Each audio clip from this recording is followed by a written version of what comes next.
只要你欢喜。你让我每个明天都变得有意义。生命虽短，爱你永远不离不弃。你是我的小呀小苹果，怎么爱你都不嫌多。红红的小脸温暖我的心窝，点亮我生命的火。你是我的小呀小苹果，就像天边最美的云朵。春天又来到了，花开满山坡，种下希望就会收获。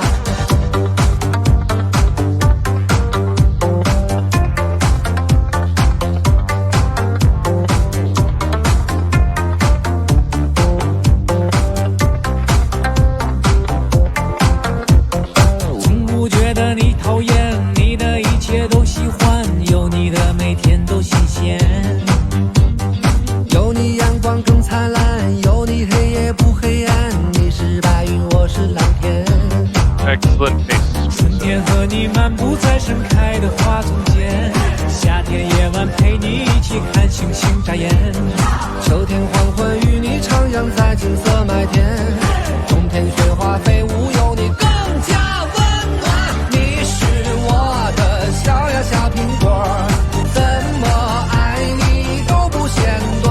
红红的小脸温暖我的心窝，点亮我生命的火。你是我的小呀小苹果，就像天边最美的云朵。春天又来到了，花开满山坡，种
My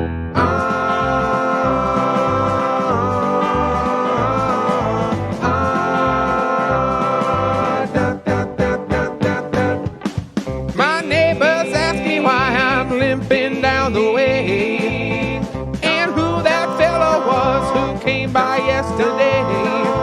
I quickly turn my face before I start to blush, 'cause frankly there is nothing I can say.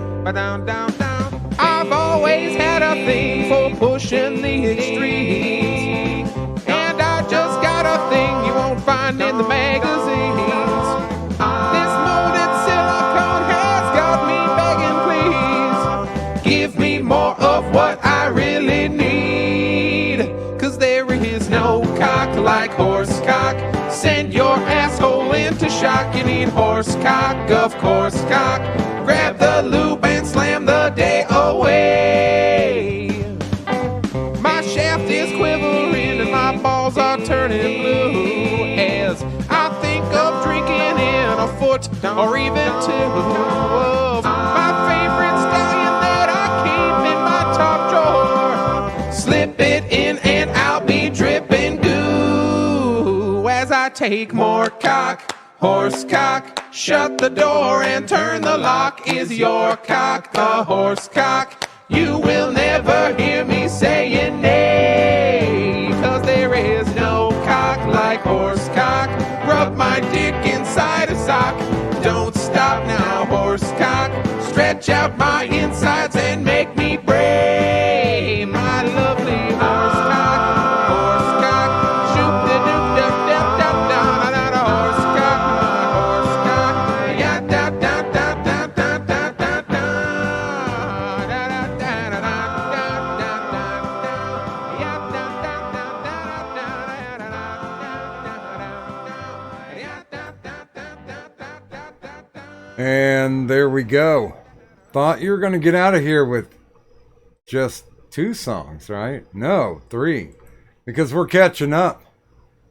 For those of you who haven't been on our Discord yet, we do have a room called the Lobby Soundtrack. And those were 3 cuts, 3 requests. The first one was Little Apple by the Chopstick Brothers. That one was suggested by Tyro. And then Khonshu suggested When It Comes On by Stands with Fists. So there's that one. And then you can blame Nim for No Cock Like Horse Cock, which is Pepper Coyote. So yeah, there you go.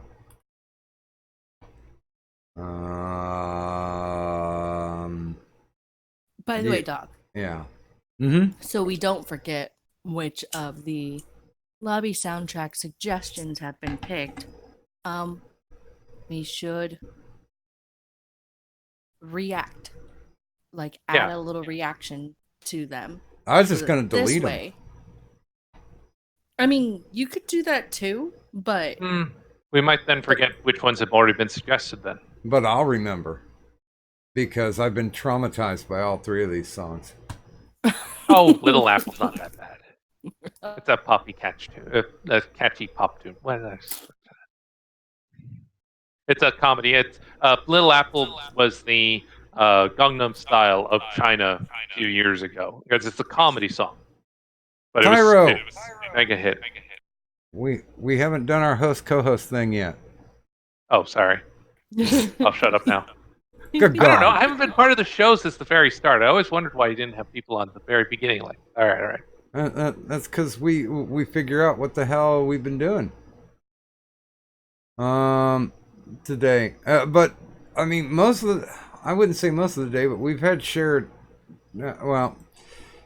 The productive part of the day, we had shared time. We were over at Citrus Quest. What's it called? Was it the Vin Quest today? Ventress Quest. Ventress Quest. Reading probably... Now, okay, I'll say this. I have read some incredibly shitty fan fiction. Huh. And most of the time, because I spent a lot of time with a certain creepypasta site writing creepypastas for them. And one of the things that I had to learn was crappy pastas.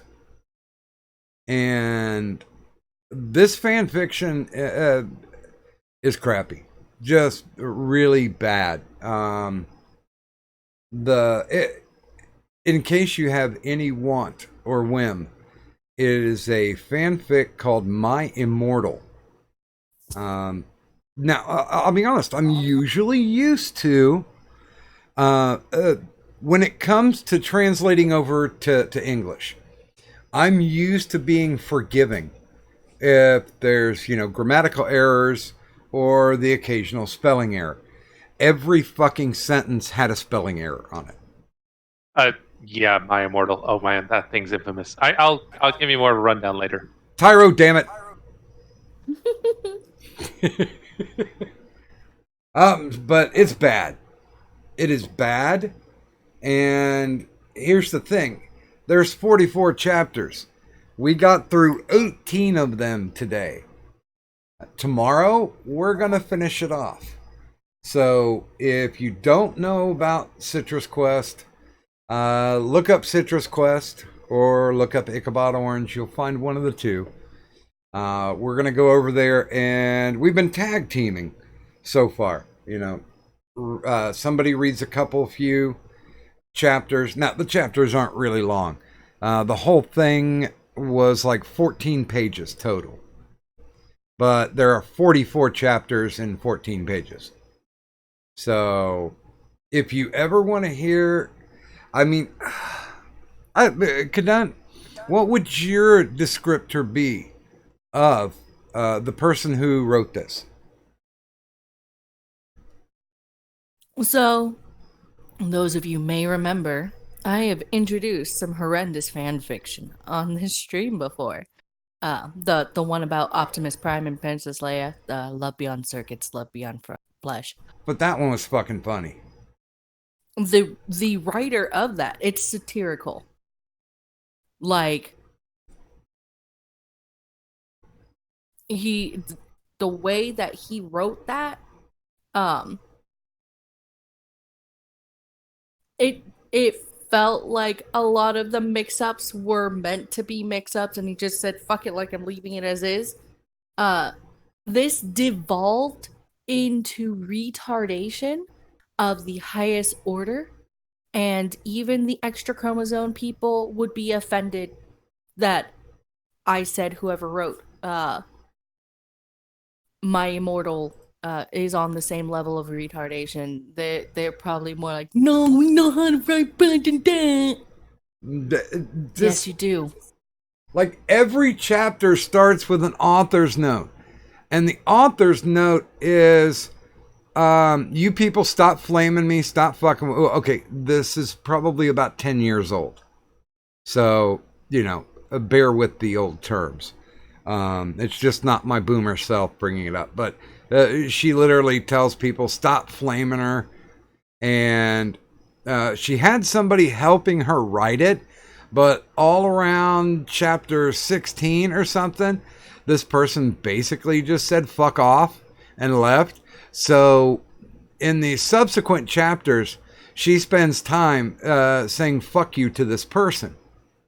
That's her author's note. Is like, fuck you, I hate you, you suck.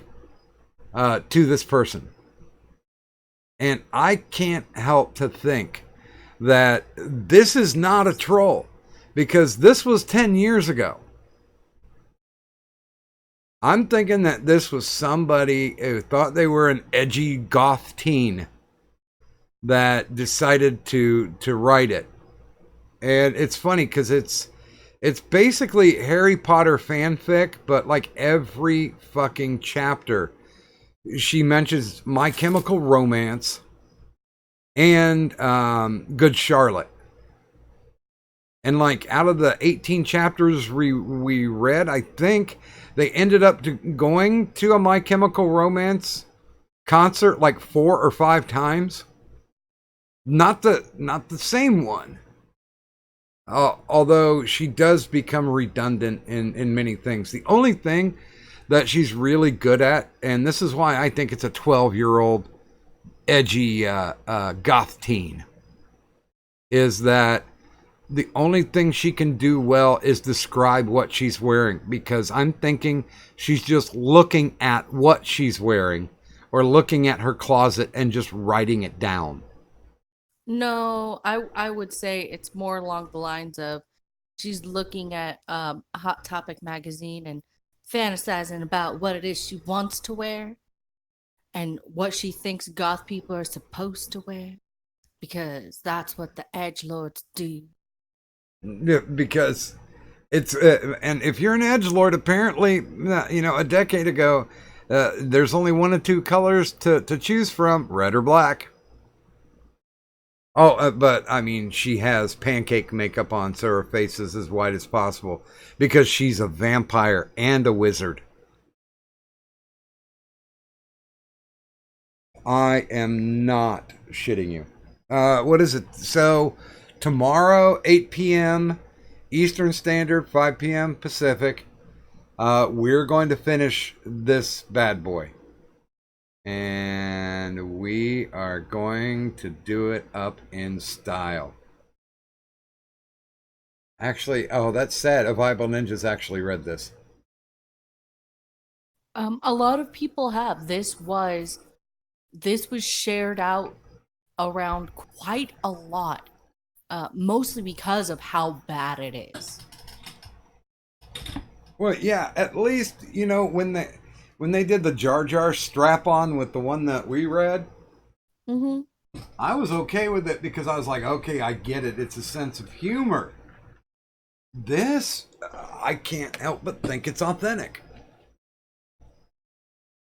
I can't help but think that there's some Avril Lavigne-loving former edgelord. Is it edgelordess? Because it's a chick.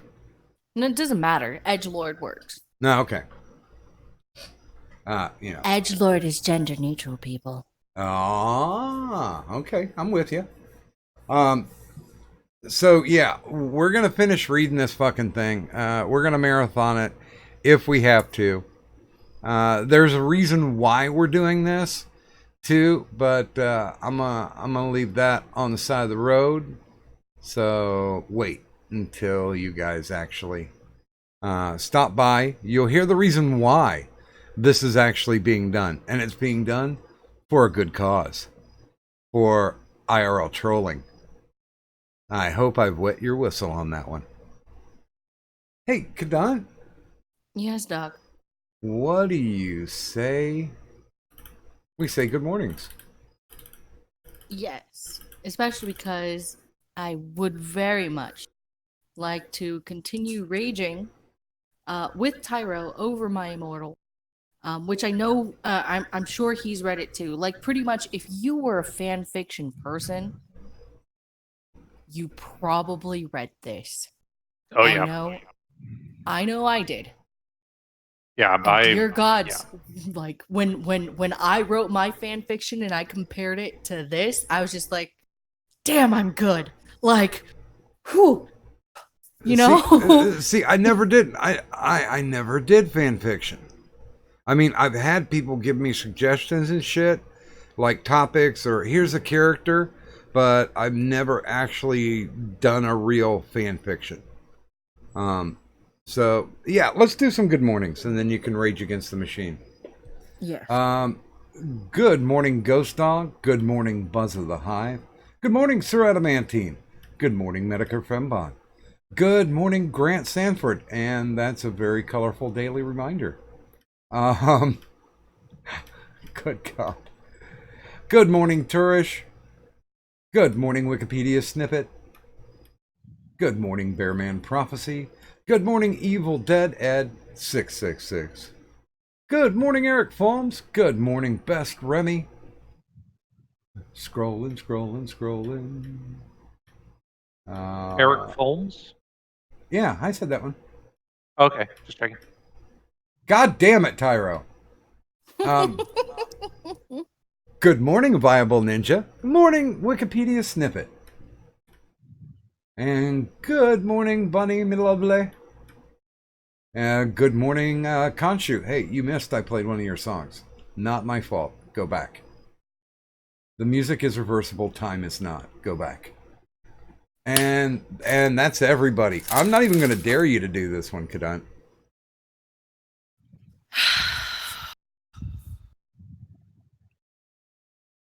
Let me see if I can at least get half of the names. Okay.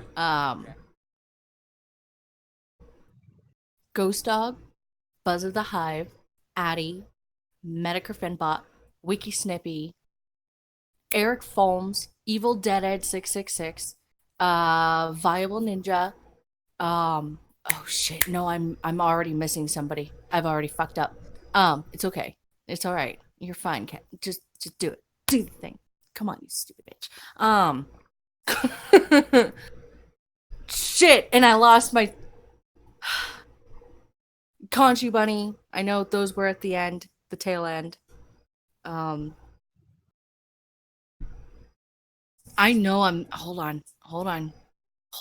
I can fucking do this. Did I say Addy? Yeah. Just in case I'm saying Addy. All right. So I said Addy. How many am I missing? Fuck if I know. Okay, because I feel like I'm. Did you say Turish? Yes. Okay, you did say Turish. Fuck this. Sup, bitches. If I missed you, I apologize. This is me just trying to do it. And then, Doc, did you know you said Wiki Snippy twice? Because I like Wiki Snippy twice. Dang. Thank you. Hey, girl, hey. But yeah, sorry. Hi, everybody. What's going on? I literally just ate for the first time today. Just now. Before. That's not good. Yeah, I forgot. I had a bowl of Progresso canned chicken tortilla soup. And buddy, that tasted like canned tortilla soup. By the way, you can watch the pills drop right into Patricia Paytas's lubed mouth. There you go. And they bounced.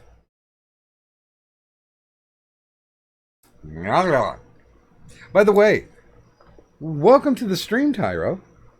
Hi, Tyro. Hi. Yes. Sorry. Apologies for my ignorance. Oh God, why do you have the lube lady in the lower corner? God, I prefer the boobs to that. Well, she's catching really weird boobs. well, she's catching the pill drop. So if we get any donuts tonight, it's going straight into her lubed mouth. Oh God. Ugh. Yuck. Anyway, I'm not going to be able to read the chat or look at the screen. I just can't. No, you. That's disgusting. She's Yes. not hot enough to make that attractive. No, I think that's the whole point of why she takes so many layers of lube. Yeah, probably. So yeah, sorry for not knowing what the ritual was for the intro. I always wondered why, like, if you had people in the stream right away, they didn't start talking right away. It's like, I don't know. But okay, so apparently you have, so not supposed to speak until you introduce said guest. If we're here right away, right? Is that it? Yeah, pretty much. Because sometimes Kadant and I will say hi and bye in passing during the day, but we always want to try to catch up before we jump in and have any additional conversations. By the way, good morning, Rackus News. Kyro's a heretic. How am I a heretic? Oh, he's an ass man. I'm a boob man. Okay, I guess. I'm an ass man, and not in the Billy Gunn way. That's a wrestling joke. Oh, okay. That's why I don't get it. Mm-hmm.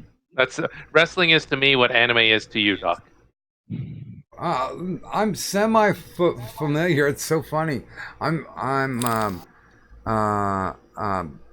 Irate wants me on either at the end of the month or beginning in September to do his interviews thing. Neat. And I know one of the questions that he asks everybody is, "What's your favorite anime?" And I'm gonna have to turn him down on that one. No, you're not. Why? You can tell him Hellsing Abridged. Oh, well, does that count? Yes. Yeah, that kind of sort of counts. Yeah, I mean it's a non-standard answer, but yeah, it is an anime. It's a parody of an anime. Have you seen any of the Studio Ghiblis though, like Mononoke or Spirited Away? Oh yeah, I've seen them all. Okay, you could also give one of those. Those are also those count as anime, and those are actually fairly, again, even like amongst Japanese people who are not into anime, which is most of them, then that's what they would say. Because like I don't like what's it called? Kagaku Sentai, but I do like Dynaman. Because Dynaman is an awesome parody. Oh, and Medicare Fembot says you should say Boku no Pico, which is also a totally acceptable response. No, it's not. No, it's not. Don't you fucking do it, you little shits. Well, He's not Destiny, okay? Oh, okay. Yes, I agree on that. But no, it's okay to give that as a troll answer, though, because that's the troll answer. Everyone knows you're kidding when Blue you Girl say that. is another good one. Bible Black is another good one. If you want to give some good troll answers, like See, those are Legend of the Overfiend. See, I thought Legend of the See, I thought the troll answer was Akira, because like everybody said Akira through the 80s and the 90s. By the way, good morning, Conchu. Welcome to the stream. Hello, Contra. How you doing? No, Akira wouldn't be a troll answer because there are people who genuinely like it. That's why. Boku no Pico, it's like one of those where, like, if you've sat through all 3 episodes without cringing, there's something weird about you. Pretty much, if you legitimately not like with a complete straight face and you're like, "Oh, I love Boku no Pico," immediately I'm calling the FBI on you. Yeah. Like, it is one of those kinds of animes where it is. By the way, Evil Dead Ed is saying don't say Bible Black. Why? Why not? I watched a little bit of Death Note. That was That was meh. Yeah, that's the only anime that Vlad likes, apparently. I back in the day, I did watch a few, but I can't say that there's anything like, if they're breaking it down for like, what are your top 20, top 40 movies? No anime would fall in there at all. Oh, I can see that. Yeah. In series wise, I would rather get high and watch reruns of G.I. Joe and Thundercats, or even Speed Racer, for God's sake. Or Speed Transformers. Racer counts as an anime. Speed Racer is an anime, as is the 1980s Transformers. No, it isn't. Yeah, 1980s Transformers was Toei animation. I rebuke you. Get thee behind me, Satan. Wait, for which one? Speed Racer or Transformers? Transformers. Yeah, no, it's Toei Animation. It was Japanese-American co-production. They wrote it in the U.S., but they animated it in Japan, and it was the Japanese who had ultimate creative control of it because it was a Japanese toy line. Well, they animated Simpsons in Korea. Does that make it, since it's Asian anime?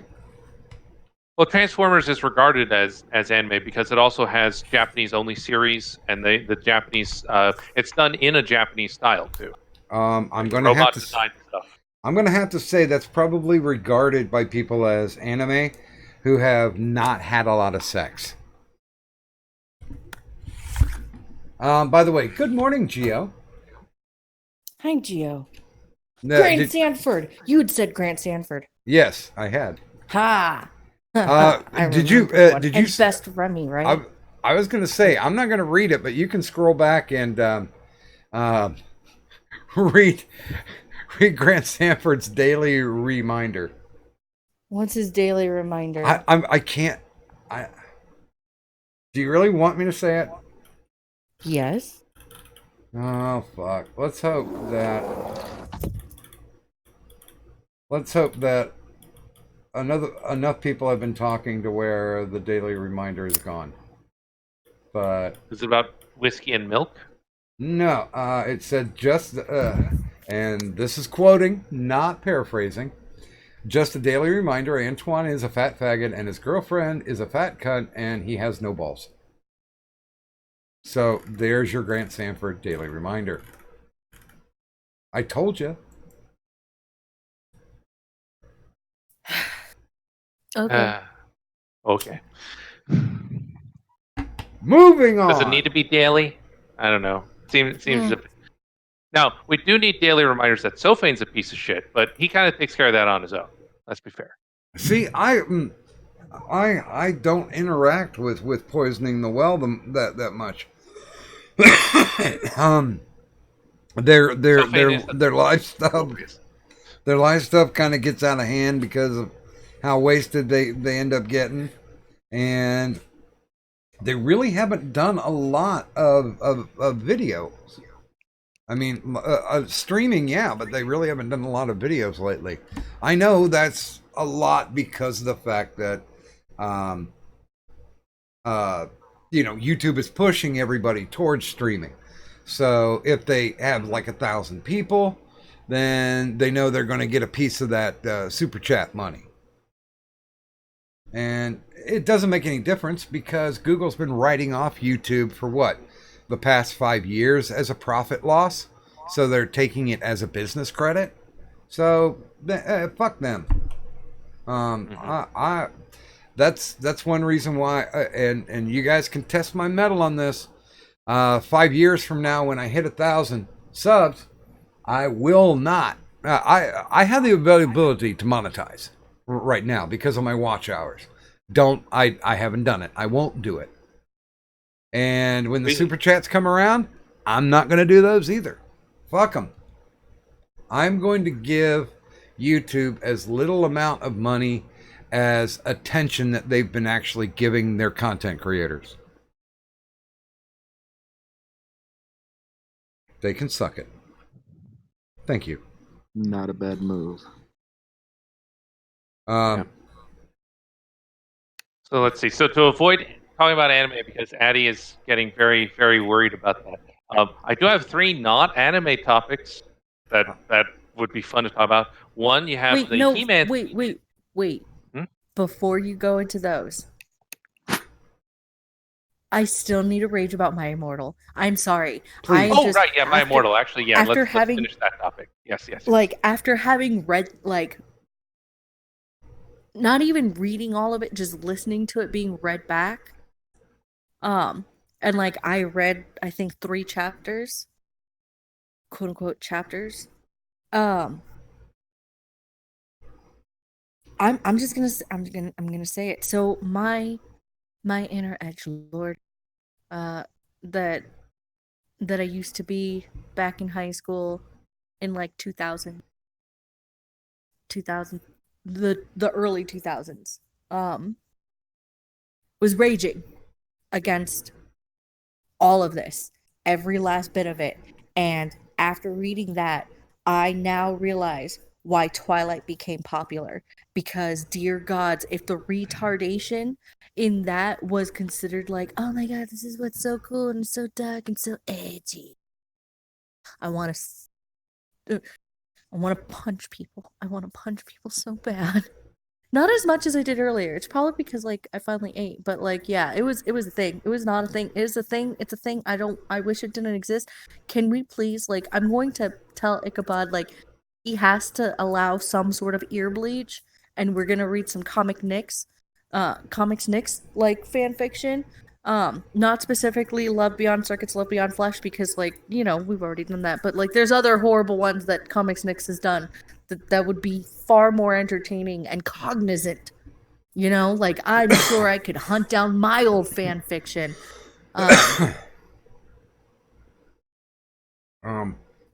It was Avatar: The Last Airbender fiction. Just saying.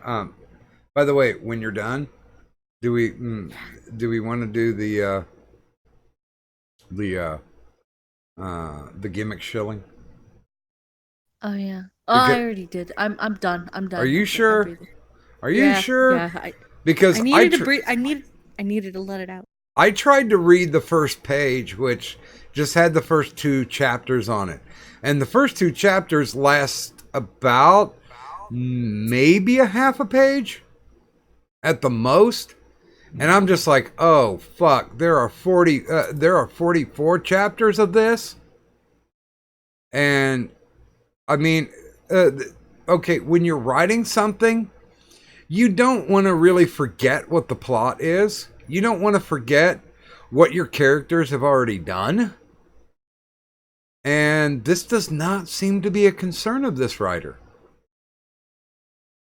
Ergo, a 12-year-old. Yeah.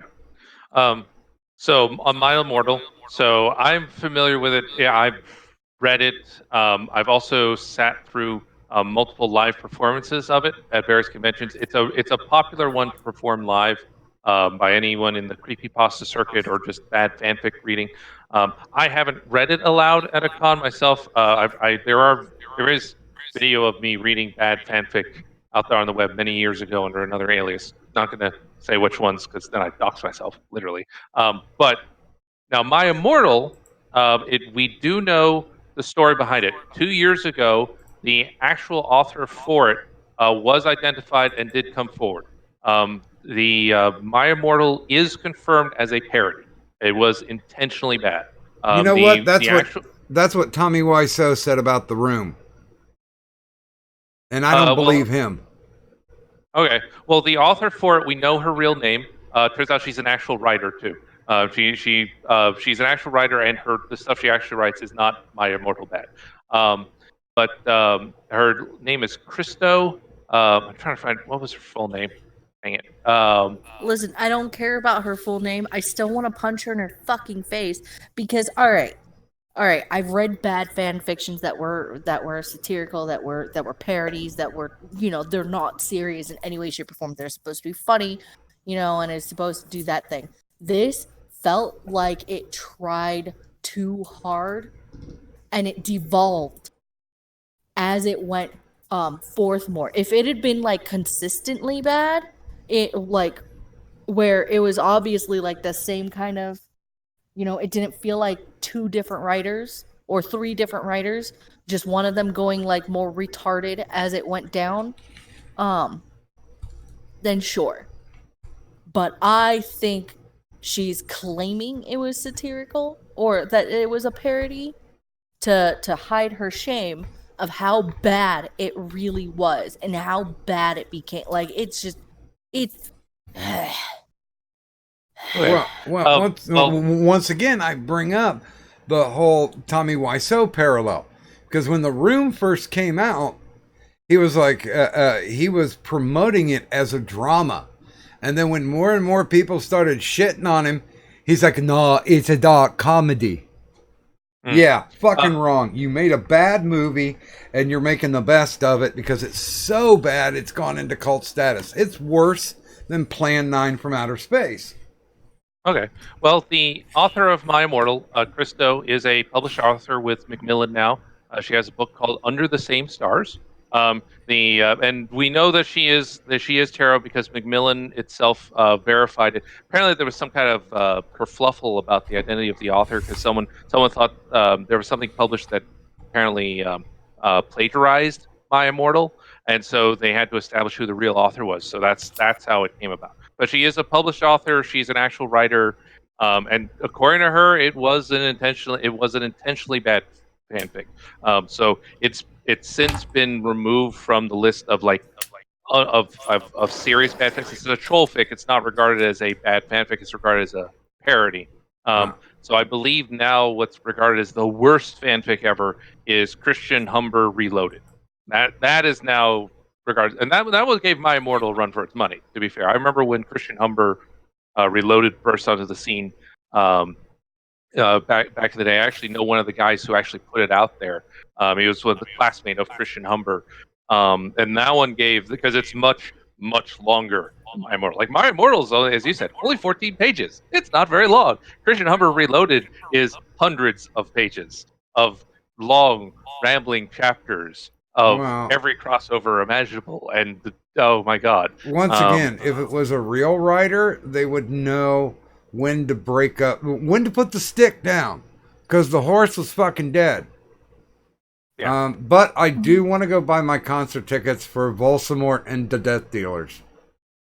You know what though? I am gonna say that maybe it started off as serious, but after getting shat on by a bunch of people, maybe then she chose to just like, and that's why it devolves so horrendously.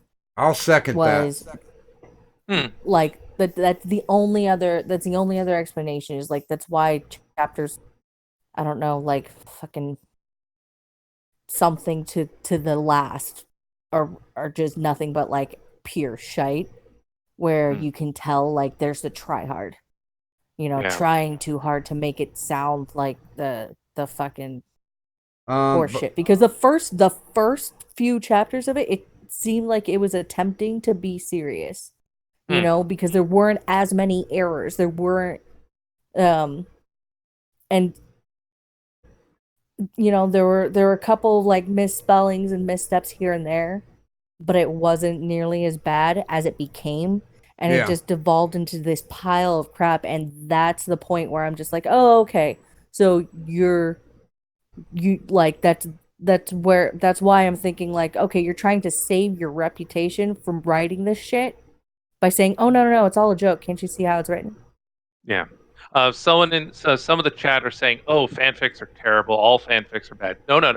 There are good fanfics. No, Undocumented most. leakers from the '90s. Yeah, 90% of fanfics are correct. Yeah, let's be fair, because a lot of people, that's their first intro to writing. A lot of people will write a few fanfics and then never write again.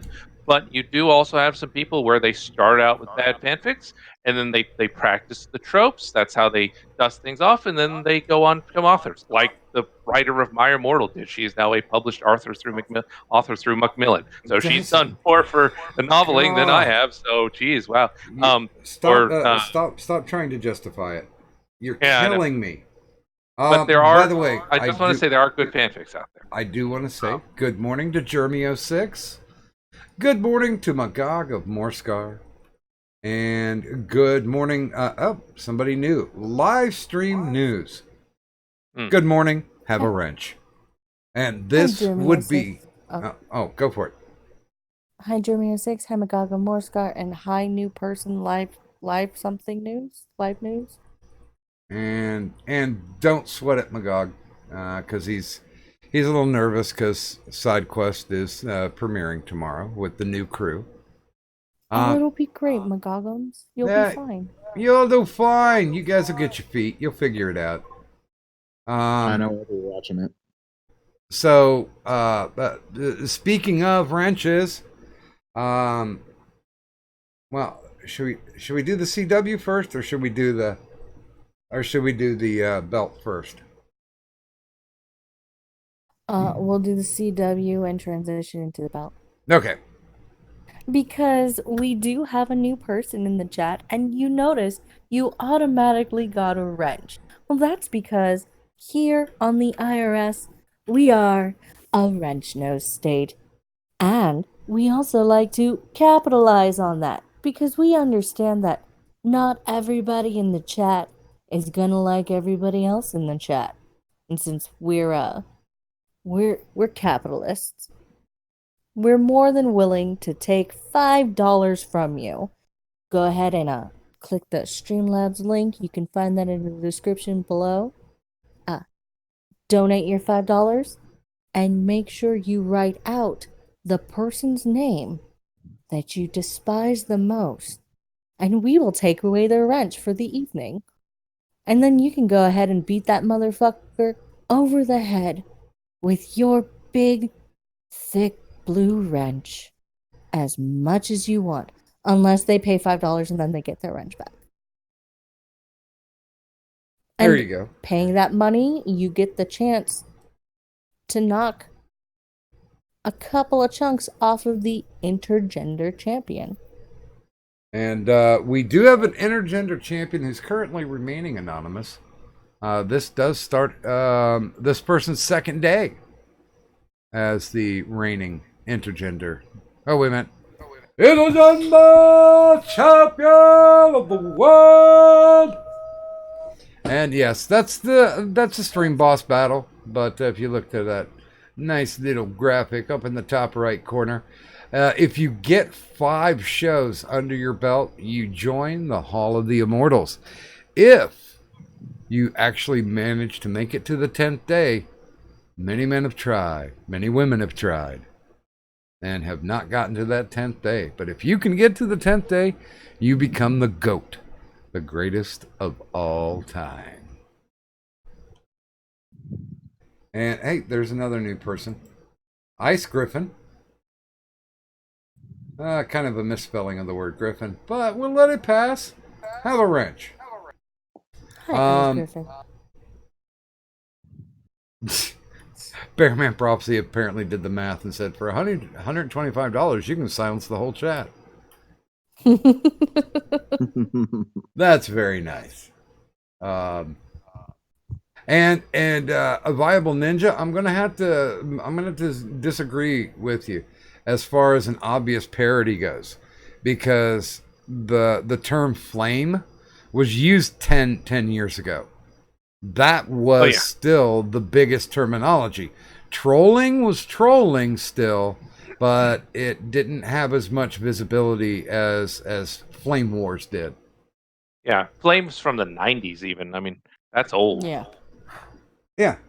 I mean, the vernacular will update and change, but that doesn't automatically invalidate it. If somebody had written it in like 2014, maybe a little later, I'd be inclined to agree with you. But the whole old terminology and the abbreviation and the type of leet speak used was basically relevant back in around 2010 when this was written. Yeah, 2006, but yeah. Let's see. Did I mention undocumented features as an example of a good fanfic? What's a good tactic? A good fanfic. Sorry. Yeah. But yeah, if you want a good fan fiction, undocumented features, it was written by some guys from a college up in New England. It's posted on BBS as opposed to online, but you can find it online now. But it's generally regarded as one of the big, massive, epic fan fictions. I don't know if it ever got a conclusion, but it has big crossover, and it's a lot of fun, very humorous. And I would suggest reading Penthouse Letters for them. Also good. Playboy interviews. That's the best fan fiction. Woo! Oh, right. Yes. Oh, if you want fan fiction, yeah, that's true. Well, if we're talking about smutty fan fiction, I mean, I read plenty of smutty fan fiction. There was a lot of Sailor Moon smutty fan fiction back in the 90s, let me tell you.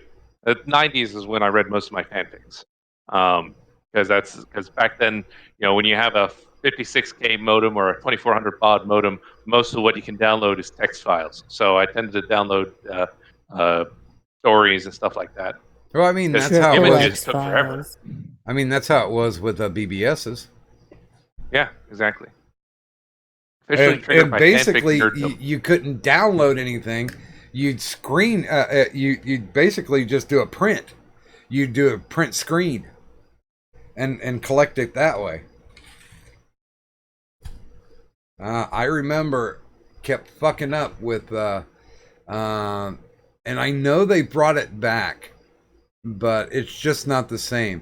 There was a choose your own adventure called the Red Dragon Inn, and it was basically just, are you gonna fight this? Okay, you fight it, and then it's just random whether you win or lose.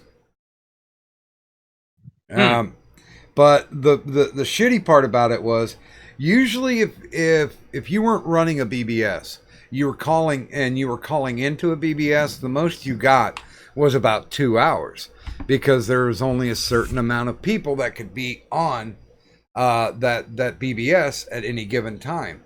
So what you had to do was make sure and time it as best as you could, because if you didn't get back to the end before your time was up and you got kicked off a line, then you were basically out there in the open. And people would be able to see characters that are just standing there and beat the shit out of them and kill them. And take all their shit, and then you had to restart all over again. Oof. By the way, good morning, Fat Andy. Medicare Fembot is asking what's a BBS bulletin board system. So in the 1980s, it was done as a purely text-based mode of communication. I have memory of being on a BBS 1989. My dad had let me log into his work intranet, not internet, but intranet. And I was able to access a BBS to download Legend of Zelda tips for beating this Zelda 2 game. That is my very first memory of being online in any capacity. But yeah, my dad was plugged into that stuff in the 80s. Steve Jackson Games actually used to have a BBS for them in the 80s where you could talk about the various stuff. They actually, I think, when they published the cyberspace expansion for GURPS, the FBI actually like raided their office and took a bunch of their stuff. And this was in the late 80s, early 90s, I think.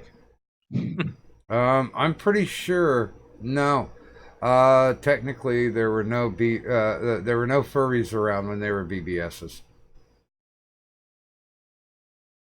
Yeah, they tended to commit suicide before they could get online. I'm just answering that in the chat.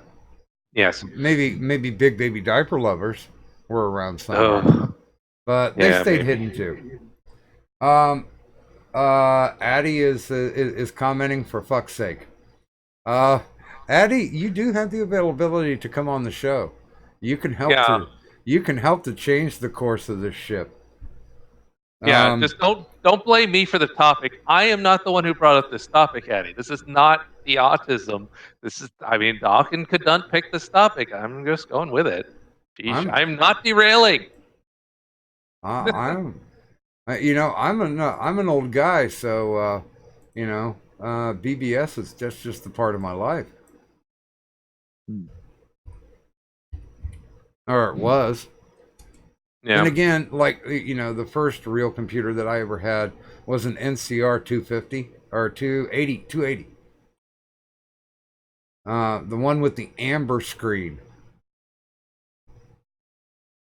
Oh. That was pretty awesome. And then I upgraded somewhere down the line and got a Cal computer, a Gateway.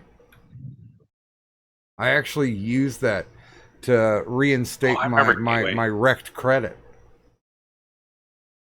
Yeah, let's see. My early PC, Dad had an old Decky computer. I think it was like the VT180. That was the first one. I never used that guy though. My very first was an Apple IIe from 1984.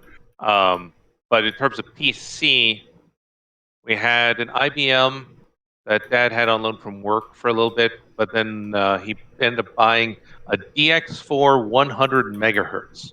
I think he customized that. And what was special about it, it wasn't the DX4 for desktop, it was actually for laptop, so it ran a lower voltage. So the thing was actually more stable and would last longer, which is why he got it. But yeah, for the longest time, like an 8-year span, our main computer ran on 100 megahertz.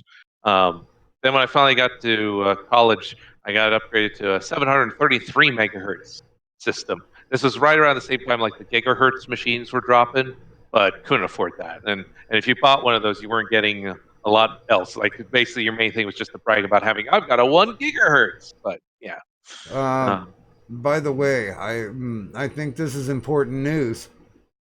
Apparently Kiefer Sutherland was seriously injured in a fall. I hope he's okay. He slipped on the steps of a bus while traveling to Denmark. I think we're going to have to take somebody in for questioning. And seriously injured a rib, making it difficult to breathe and impossible to sing. Because he is actually on some type of music tour. Kiefer Sutherland sings? So they had to cancel the last 3 shows, but he promises that he's going to make it up. I think he just didn't want to play in Denmark anymore. Yeah. Well, see, this is why he shouldn't have sent me that love letter. I told him, anyone who sends me a love letter, Lo will find you, and Lo will hurt you. So take this as a warning, people. He's like 52 years old, and he's acting like an 82-year-old man. He slipped and fell on bus steps. I wonder if alcohol or weed was involved on that. I'm just hoping that he doesn't come back for the Lost Boys remake. That's all I'm saying. So let's see. Wikipedia snippet says his first computer was a TRS-80 color computer with 16K. See, I veer out of the conversation, Kadun, and he steers me right back into it. Sorry. I'm reading the chat. We're gonna have to put a shock collar on you and be able to use it from a distance. Okay. Well, I had 3 other topics. Do you want me to introduce them and see which one you like? Are they anything to do with technology, anime, or video games? Let's see. Not anime. Tech. I don't believe so. All right. Well, the first one is the He-Man sequel. That's not anime. The second that they've just announced. The second one is actually no. The second one is about a movie. I watched a really cool movie on Netflix. So let's see. And the third one is Sophane being a piece of shit. Well then, let's go to today's birthday, shall we? Robert Redford celebrating his 83rd. Actor Martin Mull turned 76. Dennis Leary, 62. Madeline 62? Stowe turned 61.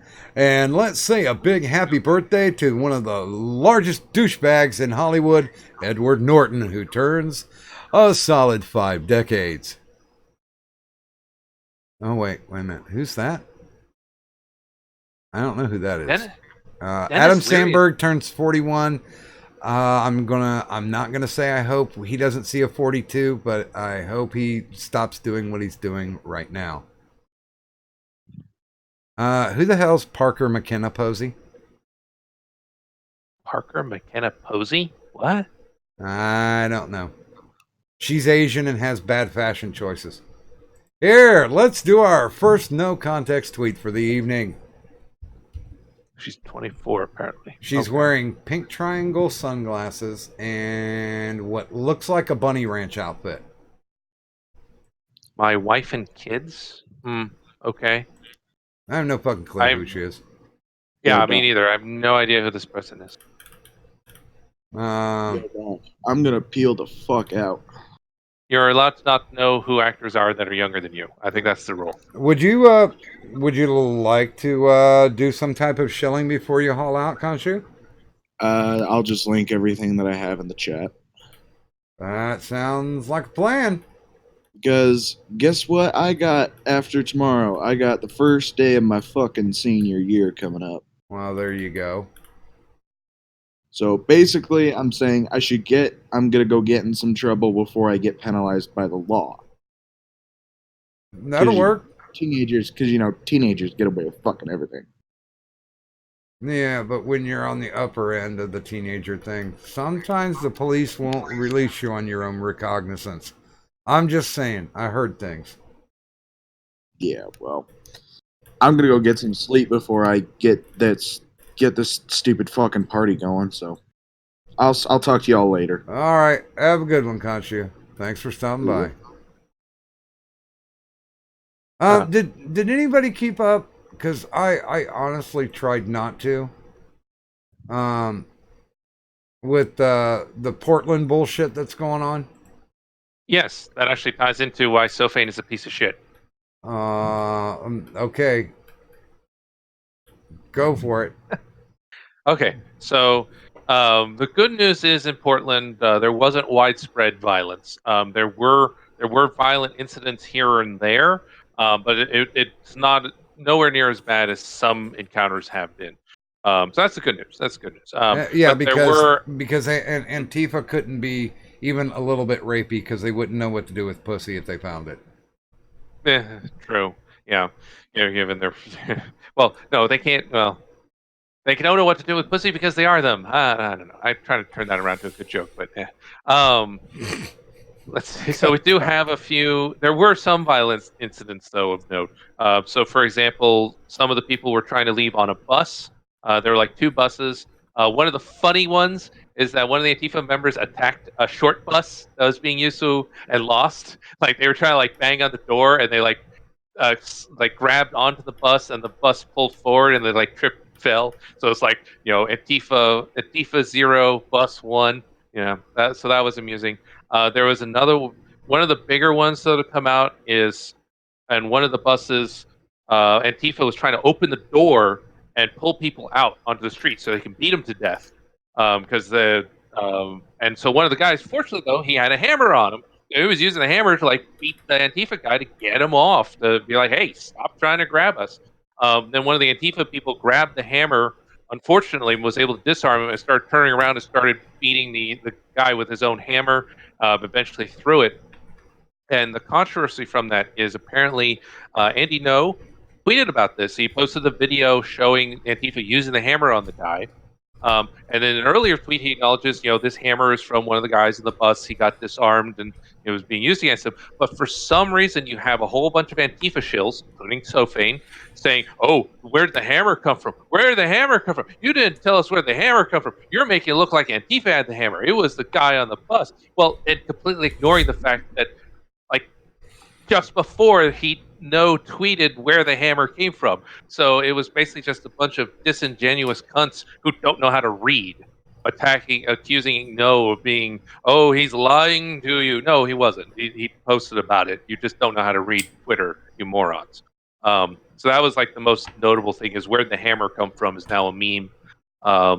The other thing too is they also have video showing that Antifa was transporting concrete blocks.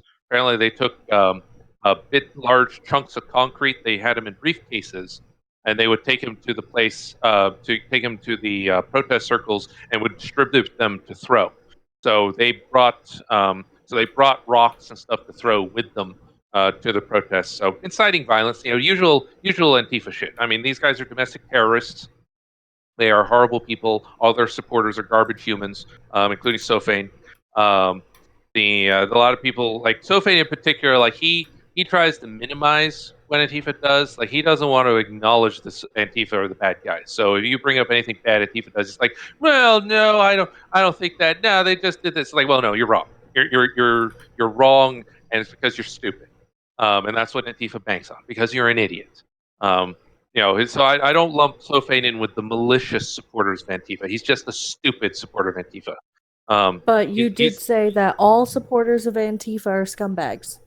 Yes, all Therefore, supporters of Antifa are garbage humans. You're lumping everybody in who in. Okay, here's a fun fact. So, hashtag, of course, not all. But, Muffin, our dear darling Muffin Button, who just so happens to live in that general vicinity, had gone to a quote-unquote Antifa protest before. Okay. It was non-violent. It was completely non-violent. Mind you, there were a couple people who had gone and started being stupid, and she disavowed that behavior immediately. But she's a scumbag. According to your statement, she is now officially a scumbag.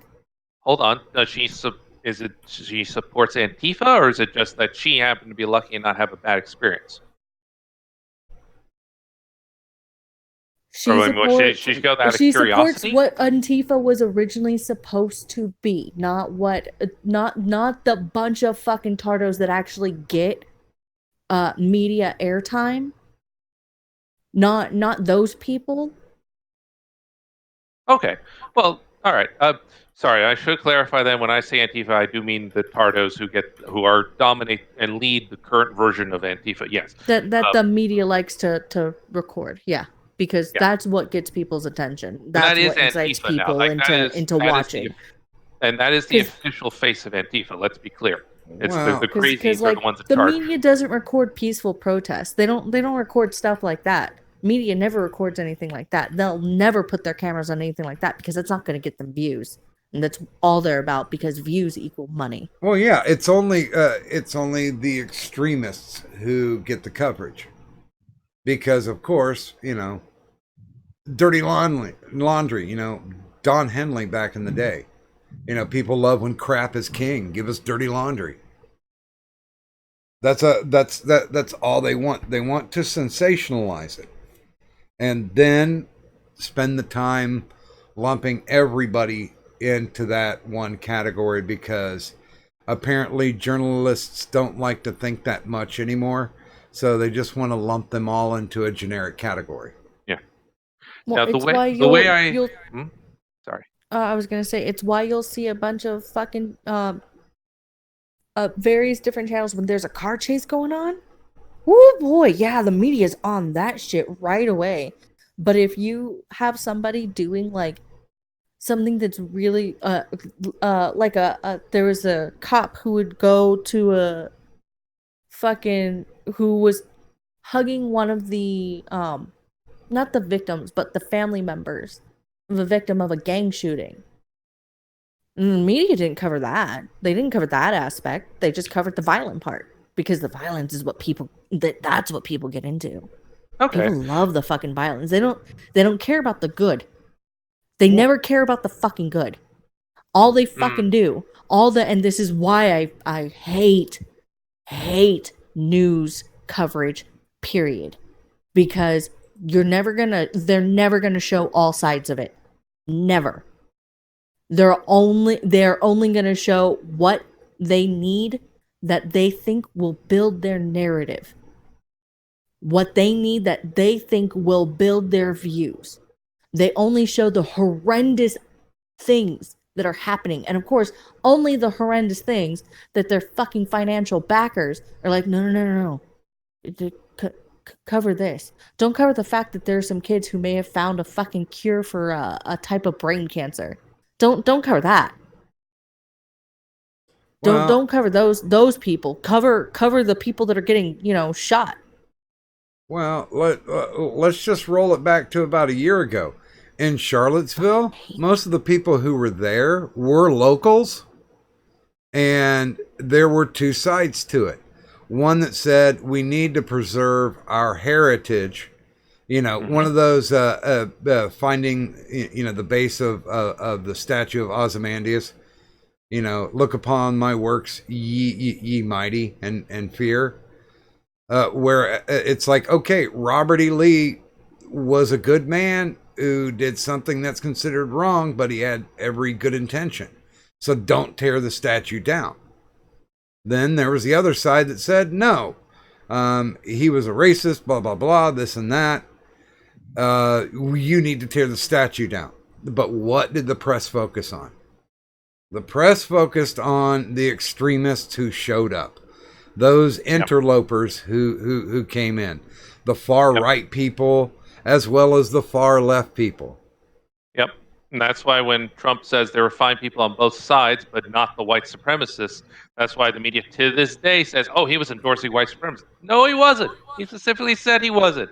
He was pointing to the people who wanted to preserve history versus the people who wanted to tear down the statue. And he was saying, hold on, both of those sides, they've got some merit to it, because there's not a bunch of white supremacists there, and those guys are fine, and we should acknowledge that. And the press just jumped down his throat and said, no, all the people who supported the statue were white supremacists. Now their new phrase is white nationalist, which is any white person who loves America is a white nationalist, which is, oh my God, that is. really stump. Well, But, and the lowball tactics that the press used, just like go back a few years, and there was that one bakery that refused to bake a cake for a gay wedding, and what they found out later was that this was put on by a reporter to have these two guys go around until they found a bakery that would say no. Huh. I actually didn't hear that part. Yes. That's interesting. Yeah, that was a setup.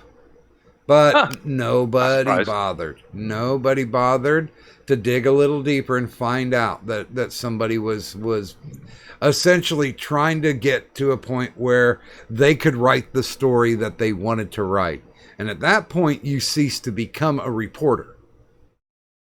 Yeah. You become a propagandist. Yeah.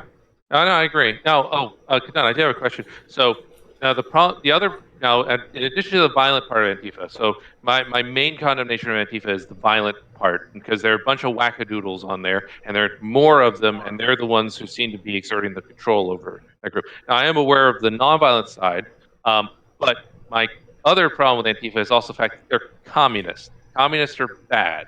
Communism is bad. It's one of the big great evils of the 20th century.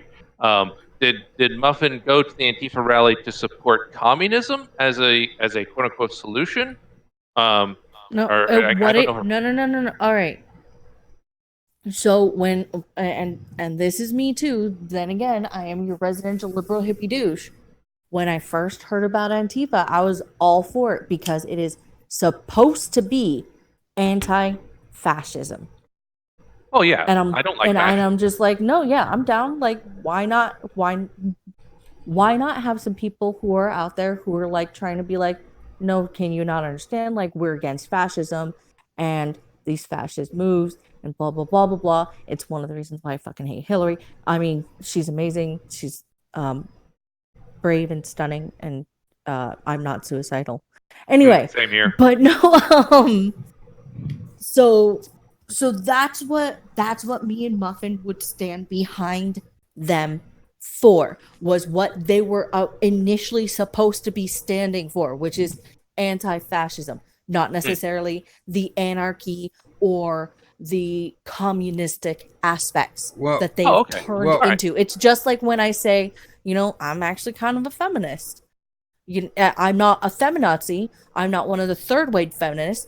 But unfortunately, the moment that comes out of my mouth, it's the first thing that people immediately associate me with is those stupid, retarded, dumb cunts who go out there screeching like the stupid because they're nothing but misandrists, and they have bastardized what it was that the original stance was meant to be for. Well, can I ask this, Kadun, because I am generally curious, because normally groups don't get together unless there is something specific that they're protesting against. Mm-hmm. Do you remember what the event was or what the person was that caused Muffin to go out and make a showing? No, I don't remember what it was. But I remember it didn't get any media coverage because it didn't turn into what every other nowadays, what everybody equates the fucking I hate with a burning passion.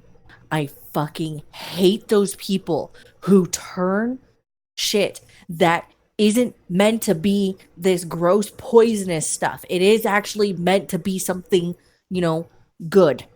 Mm-hmm. That's what it's meant to. That's how it began. And then they turn it into, because they're these fucked up, selfish, twat-like little shits who think, oh, sweet, this is my excuse, and well, I'm fighting against this, so this counts, right? Like, blah, like, I'm Antifa now because, I'm about anarchy. That's not what it's about, you little shit. Stop it. By the way, I'm Punished Dad. Good morning. Showed up, and hello. And of course, it's been a while since we've seen him, but he had his wrench taken last time with the CW. His wrench is back now. It has been restored. And honestly, anybody who's looking to discuss the topic that's in our Discord right now, of course, if you've been assigned a role, feel free. You can jump into the you can jump into the waiting room, and we'll pull you in. Except unless if it's Evil Dead Ed, and if he's drunk, no.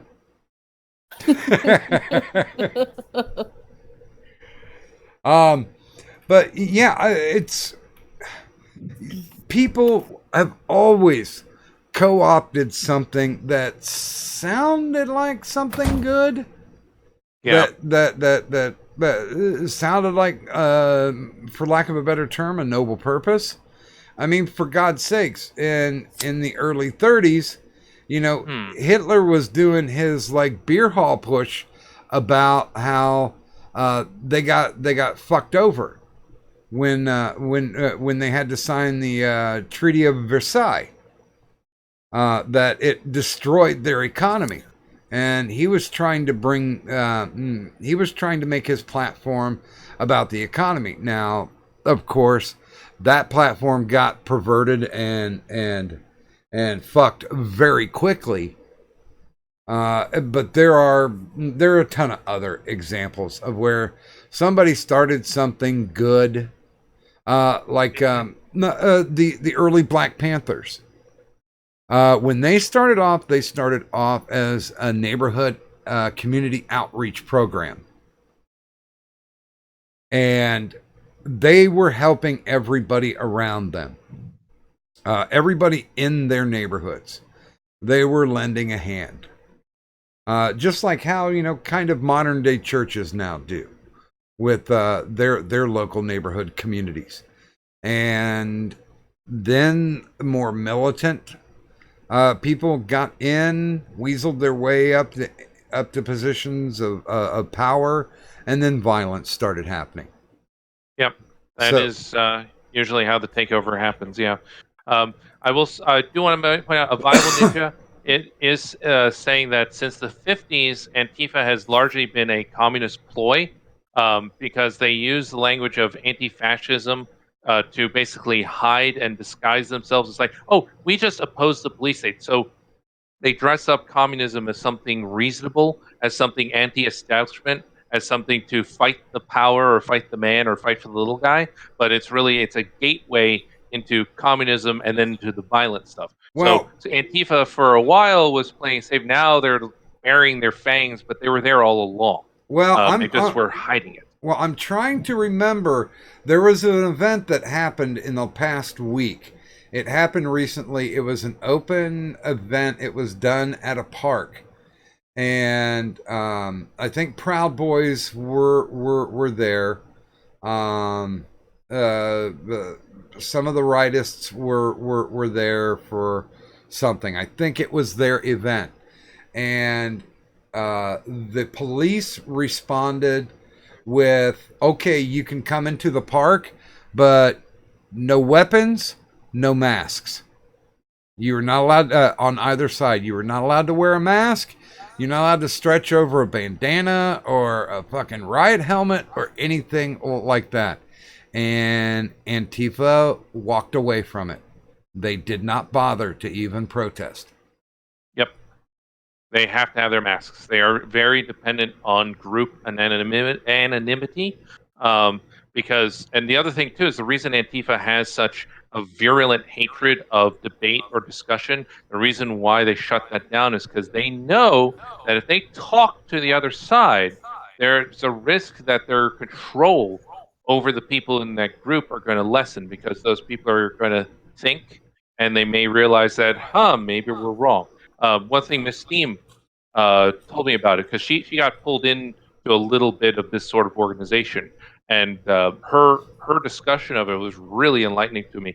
Is Antifa functions on a abuser victim dynamic between the leaders and the members. That's why you have a lot of schizophrenics, bipolars. You have a lot of the outcasts are in Antifa because they are being used by the leaders who are abusers. They are manipulators, sociopaths who play to their weaknesses, make them feel part of the group, almost create a cult almost. And that's why that explains a lot of the behavior you see there. Why anyone who criticizes Antifa gets a mass wave of attack against them. Why they are convinced Annie No is the devil, things like that. It's because that they have the cult like. Now again, Button Muffin, obviously not part of that. She went because she's, she hears, fascism is bad. I know that. You guys oppose fascism? Cool, we can get along. Well, that's how they kind of rope you in. Basically, that's kind of the intro. It's like with Scientology. It's how they first get you through the door. It's like, well, we're a cult for intelligent people, so that's how they lure you in. And then when you get deeper, that's when you discover the ugly bit. Well, on the opposite end of them, it's kind of how the neo-Nazis used the peaceful protest of, don't take down these statues, like they're part of the history. And they use that for part of their whole thing. Because I remember that happening, and I think the Antifa fuckers probably learned from that, because there are some people who lost their jobs because they were immediately put in the same boat as, oh, you're a neo-Nazi. Got it. You're one of those kinds of people. We can't have you representing us, in your job field. And we have picture and video of you, so I'm pretty sure that's why they keep their faces covered. Well, yeah, because when you're using anonymity, you can get away with shit. Yeah, that's the basic gist of it. I mean, because if it's something that you truly believe in and you want to stand behind, then you don't have a problem greeting somebody without a mask or a bandana and sunglasses. Yeah, and by the way, one of the reasons I'm so critical of Sophane is, do I think Sophane would go out there and beat somebody to death over politics? No, I don't think he's malicious. I just think he's an idiot, because what he's doing is he is trying to put a positive spin to what doesn't have a positive spin. He is trying to minimize the risk of a group like Antifa, because as groups like Antifa rise, they become more dangerous, because never underestimate the power of stupid people in large groups is one of the principles here. What this ties back to, it's one of the communist tactics. He's the useful idiot for them, because when you look at the Soviet Union and the early revolution, when they overthrew the Tsar, there were two halves to the revolution against the Tsar. There were the capitalists, and then you had the communists. The reason the failing of the capitalists was they didn't take the communists seriously. They minimized. They were told, the communists aren't really a threat. You can use them in the revolution, and then you can dispose of them really easily. They're not a danger to your plant, and they weren't. And that's how they underestimated them, because the communists were good about portraying themselves as less of a threat than they really were, up until the moment they had started having gulags and mass murder. Well, that's what they do. And I think this bears repeating. A Viable Ninja saying Antifa equals black bloc tactics, with dehumanizing opposition to justify violence against the other. This is decades old, and I would agree with that. I mean, the black bloc has been a fucking menace all across Europe. Mm-hmm. And yeah, it's violence for violence sake. People just lashing out because that anonymity gives them a power that they don't have in their normal lives. Yeah. That's the power of acceptance. It's the love is crack kind of deal. And by the way, I will say for the record, I am not pro-fascist. I oppose fascism for the same reason I oppose totalitarianism or authoritarianism or most forms of socialism, no matter what strand it's in. Is I oppose pretty much all forms of authoritarian rule. I'm against that. And the problem with Antifa is while they claim to oppose fascism, what they're pushing for is authoritarian rule, just of the sort where their guys are in charge, as opposed to the thing. And usually, what they're saying, "Oh, this is fascism," isn't fascism. It's just the private property isn't fascism. Respect free speech isn't fascism. These things are good things that should be defended, and Antifa sees them as threats to because they want a dictator who's going to lock up everyone who disagrees with them, and then some magically bring about a socialist or communist utopia. That's their goal in a lot of cases. And no, By the that's way, bad. let's do some good mornings. Good morning, Bastard Beast. Good morning, Janox. And good morning, Lo-Fi. Seems to have been in a sharp. Let's see. And let me just ask, Lo-Fi, did you have anything to do with the Kiefer Sutherland injury in Denmark recently? Now, don't lie, because we can trace you by the cell phone towers. Yeah, I told him how Kiefer Sutherland sent me that love letter I told you about, and I told him, you can't do that, dude, because Lo-Fi will find you. She will hurt you. So it's okay to admit it, love. I don't think anyone cares about Kiefer Sutherland. So, I'm pretty sure that there are a lot of college students in Antifa. Yes, unfortunately. And the reason I say that is because our learning institutions were infiltrated a long, long time ago. Now, yep. This is not necessarily, this is what we're doing on purpose, but teaching has always been a shitty pay job. Yeah. And I can see where people who are of that bent, a communal type, not necessarily a communistic type, but a communal type of attitude, those type of people filtered into the education system because they were willing to take shitty paychecks. Yeah. And then you get tenure, and then they're allowed to really unleash what they think. And I think there's a lot of bitterness. There's a lot of animosity. And I don't disagree that I think if somebody is in an institution of education, that they shouldn't be paid for what they're worth and not basically what, a telemarketer with commission makes. They should actually be making what they're worth, what the job is worth, because they're shaping the minds of future generations. And guess what? Yeah. Now we see what happens when you don't do that kind of shit. And these people are just basically let loose to push forward their philosophies.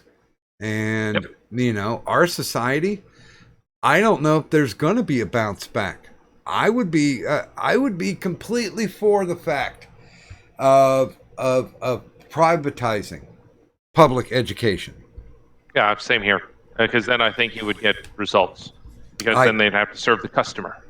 I would say definitively that would cause competition, and parents would be looking at it going, "Oh yeah, we need to get into this school." Yeah, and that means that the schools. Well, that means that the school standards would raise themselves. I mean, I know there's the place where I live. The schools have gotten a failing grade, but they continue to move forward. They don't get as much federal funding anymore. So now they fell back to the whole thing. Well, the whole no child left behind. We're just gonna pass everybody. So the standards increasingly plunged. Yep. Yeah. I'm in Texas. We've got quite a few failing schools here as well. Yeah. But no, I agree on the privatizing. The chart, like this is another one on shifting education, where you get people say, "Oh, charter schools are the answer." No, they're not, because charter schools are still public schools, and the problem with charter schools is they give more control of the school to the principal. And guess who tends to rise up as principals in the Biswell pipeline? You get the ideologues, you get the crazies. And so when you give those people tight control of a school, and now they can basically turn the school into an agenda mill. And I've seen that, and it's scary the way it works, because that's how you get second graders who like uniformly say Hillary Clinton is their only female role model, because that second grade teacher is put there. I mean, she's obviously not teaching because I mean everyone in the class is like now pro Hillary because she's brainwashing those kids, but the principal puts them in place because that aligns with their values. So they don't have to teach information; they just teach propaganda. Well, but Hillary is a wonderful role model, and she does nothing wrong, because we are not suicidal here on the Insomnia Ramble stream. Yes, I have no autoerotic asphyxiation kinks. If you ever hear that I hang myself, don't believe it for a second. It means my neck was snapped. By the way, Kadant? Yes. Do we still have the Hugbox graphic on the... Oh, yeah, we do. We do have the Hugbox graphic still on the screen. Hey, welcome everybody to our Hugbox. Hugs. Yes. Oh, and Kadant, I did want to say, I don't, with the way you explain it, like with Muffin, if you're just disliking fascism, doesn't mean you're scum or anything like that. When I say Antifa, I mean the crazy ones. So no, I'm not maligning you or Muffin when I say that, because as far as I know, you're anti-authoritarian. I mean, I think you also oppose the police state, and you wouldn't want to see us under a Pinochet, or a Hitler or a Stalin any more than I do. So I don't lump you and Muffin under that. Do I? Or Putin. Well, I was more trying to get you to realize, like, you did make a very vastly generalized statement. Okay. Yes, I agree that it's vastly generalized. Yeah, I know what you meant, but yeah. Now, I will say that I include Sophane under that list. The dude's a piece of shit, as I said. The God, he pisses me off in that way of like, because he's not dumb enough to be funny. He's just dumb enough to be insulting. And his arrogance just makes it worse because he's aggressively ignorant. One of your favorite people. Got it. Damn it! Fucking SMG took down his took down his Hugbox explanation video. Oh, I should have downloaded that and kept it. That thing is definitely worth it. This is the Hugbox. This is the Hugbox. Because yeah, everybody has a Hugbox. Doesn't make a difference. Anytime you gather friends around, or people that you like to talk to, it's always going to be called a Hugbox. So fine, that's why we got the graphic on the screen, so you guys don't have any doubt. We're all a Hugbox here, hence why we can debate things. And why? Okay, and Eddie's saying Pinochet did nothing wrong. Well, I mean, he didn't actually kill humans, to be fair. He just killed communists. So I guess we can forgive him. But I'm joking, of course. The main problem there is what you get with a Pinochet is, well, what's a communist? So you stop killing actual communists like you should, and you start killing just anyone who gets accused of communism.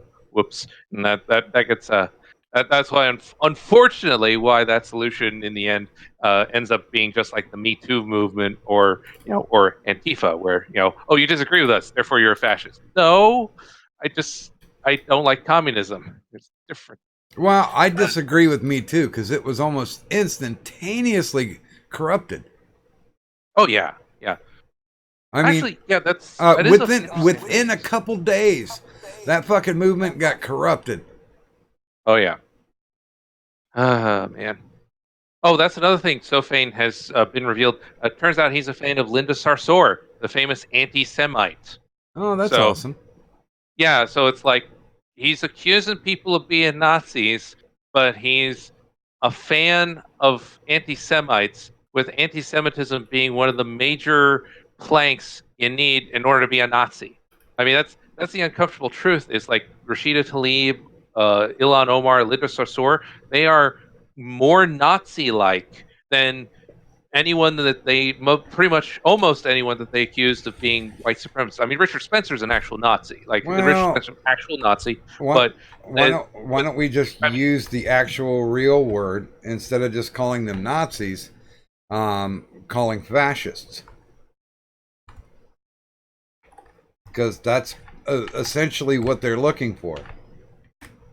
And, just to get away from that fucking term, people use it way too easily. Oh, yeah. Yeah, Nazi is overused. To me, a Nazi is, in order to be a Nazi, you have to be three things. Yeah, one, you have to be an anti-Semite. You have to hate Jews. Two, you have to be a socialist. And three, you have to be a nationalist. And four, you got to be a snappy dresser and Hugo Boss. That's true. I actually qualify on that one. I own one suit that's Hugo Boss, so I'm actually 1/4 Nazi by that rule. By the way, anybody who hasn't been assigned a role in the Discord, you might want to check into the 911 because that should be one of the folders that you can actually see. That's where we do our vetting. So if you're serious about getting in, then drop by there, and we'll talk to you, get you cleared. If you can be cleared. Yeah, we do have a few people in there. Grant Sanford, you don't have a role yet. I think he's the only one I see in the chat, who's in the chat right now. Yeah, there are about a half dozen there that we haven't gone through the vetting process. I'll be completely honest. I don't know what all entails with the vetting process, but I do trust those who do the vetting process. So yeah, it's definitely a Cadunt thing. There you go. She is the somewhat of a Cadunt thing. There's a couple others who could do it properly. Let's see here. I just want them to go back to racist Crayola colors. I miss Indian summer. Yes. Yeah, Cal's flesh was white people flesh. I thought that was amusing. Never even realized that was a thing until someone pointed out to us, like, oh, I guess that is an interesting default. All right. Yeah. They even went after the flesh color because flesh reflected Caucasians. Yep. So they changed it to peach. Oh, that's where peach came from. Ah, I was wondering about that. Yeah. They changed it back in the 60s to be ahead of the civil rights movement. Yeah. Oh, it was funny. I remember, here, to give you an idea of the kind of a kid I was in elementary. So in first grade, had this kid had a ton of crayons, or was it this class crayon? No, it was class crayons. They were hogging all the class crayons, so I couldn't get any. We were trying to draw. And so I was like, "Here, I want to use crayons." They were like, "No, because we hate you."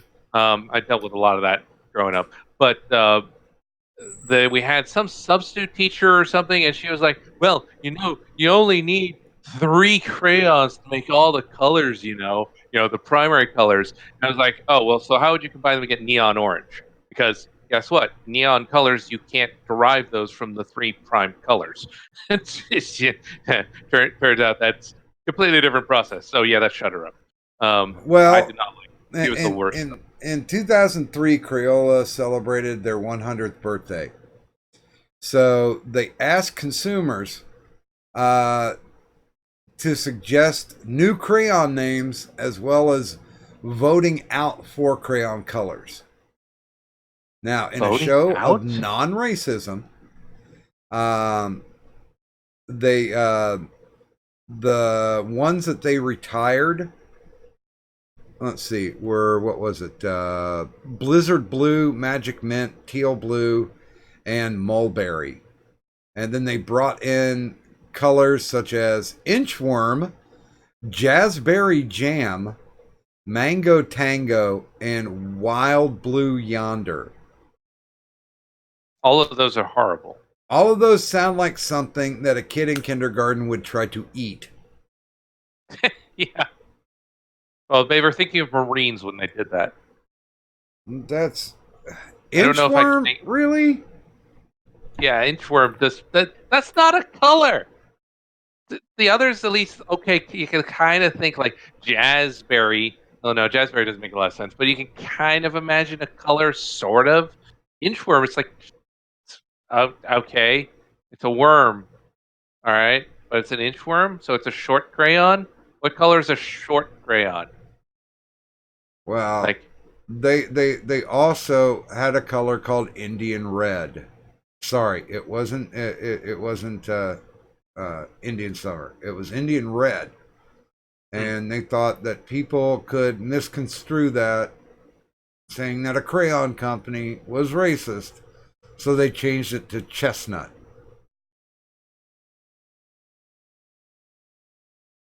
And I guess. I don't know. You could call it burnt red or sienna red or cinnabar red. I mean, well, that's the thing. It took Crayola forever to get to 64 colors in a goddamn box. So, and what is it now? It's 100 and something. I mean, without duplicates. That is.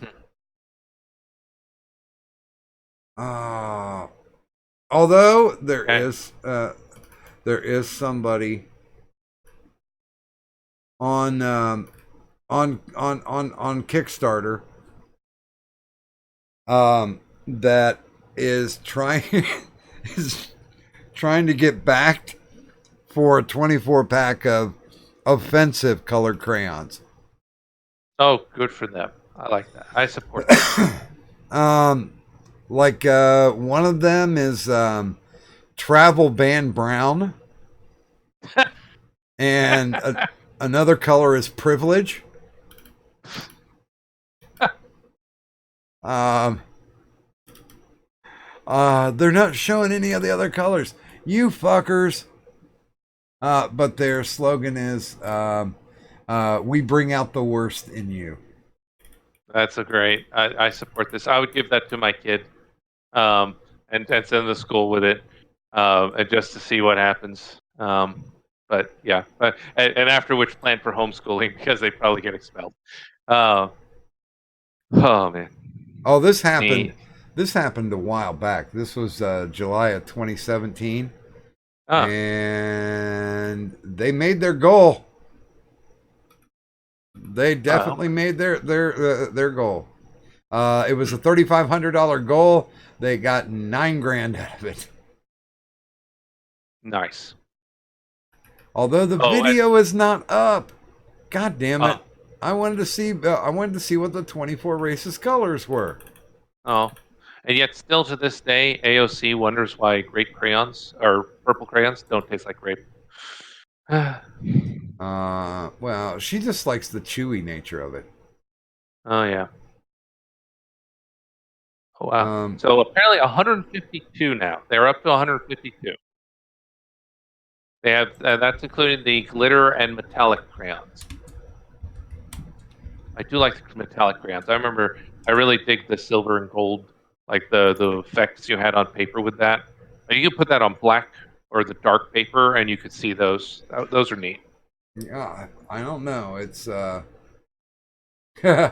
Ninja says a hug box of crayons. Okay, that works.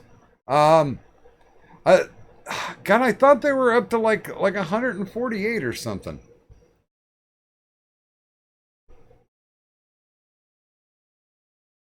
I'm trying to figure it out. Oh God, a 19-year-old law student.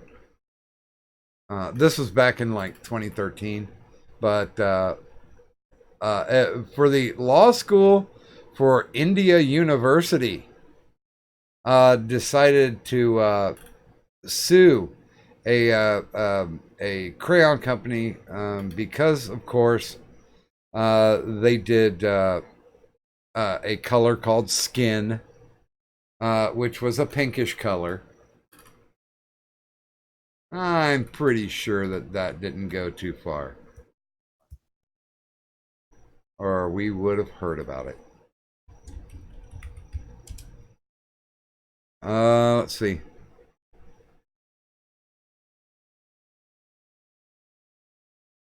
You know what? This is wrong. This is wrong in so many ways. Why does it take so many clicks to see what the colors of offensive crayons are? You have to download a list? No, I'm not going to do that. Fuck you. Yeah. Not happening. Okay. I'm done with the crayon category now. Kadan, are you with us? Yes. What was your favorite crayon when you were a kid, Kadan? The smelly ones? You mean like the scented crayons? Yeah. Yeah, those were fun. I like the scented markers. Scented markers were good. Like, I guess what's it? It was always called True Green. In the crayon, like I really liked it, and I don't know why. Green wasn't even my favorite color, but that green was definitely my favorite. I always liked, not necessarily liked the color, but I liked when they described a green crayon as Viridian. I'm like, that's pretty damn fancy. That's how kind of I learned my color schemes too, by reading a big box of Crayolas. And let's see. There we go. I'm making tobacco products. Excellent. Did you ever watch He-Man, Doc? No. No, not really. I was when they did the cartoon lineup, it was all what was it? Silverhawks, Thundercats, G.I. Joe, and there was one more that I can't remember. But that's when, like, we were in college. We'd get done with classes and go to somebody's dorm room and just get blazed and watch cartoons. Yeah, no, I remember Silverhawks. I never really got into G.I. Joe. Thought it was boring as a kid, but I liked Silverhawks and Thundercats a lot. Addie's saying, "No, Tyro, no." What? I'm talking about He-Man. That's not anime. Jesus. All right. Well, did you ever watch the Dolph Lundgren movie though? Yeah. Okay. Well, they are doing a Netflix has announced that they are going to have a sequel to the He-Man show from the 80s. Now, when everyone said this, oh no, Netflix is doing He-Man. Oh god, because immediately everyone thought She-Ra, because the She-Ra cartoon has just been such an enormous pile of garbage. Lo and I have been subjecting ourselves to it just to, oh god, just to go into how bad it is. Although it's been improving a little bit, but it's still bad. So everyone was like, oh god. Well, they announced who's running it. You have the executive producer is Kevin Smith, and I like a lot of his work. I hope he doesn't go woke on this. I really hope he doesn't go woke on this. He's already gone woke, dude. Oh no. Well, he's not always woke. He does still tell some stories decently. That's what I mean. Like he's sometimes woke and sometimes not. He's a good storyteller when he's telling stories live on stage. His movies for the greater part of a decade have sucked. Ow. Okay. Well, hard. This might not be so good. Well, the good news part then is the animation studio is Powerhouse. Powerhouse did the Castlevania show on Netflix, and that was gorgeously animated. That was very nice to look at. It doesn't matter the animation. It matters what the storyline's going to be. I mean, see, I lost all respect for Kevin Smith when they were like, okay, we're going to give you this big budget movie. We're going to give you Green Hornet to do. And he immediately pussied out. They're like, okay, you want the chance to make a big blockbuster movie? Here you go.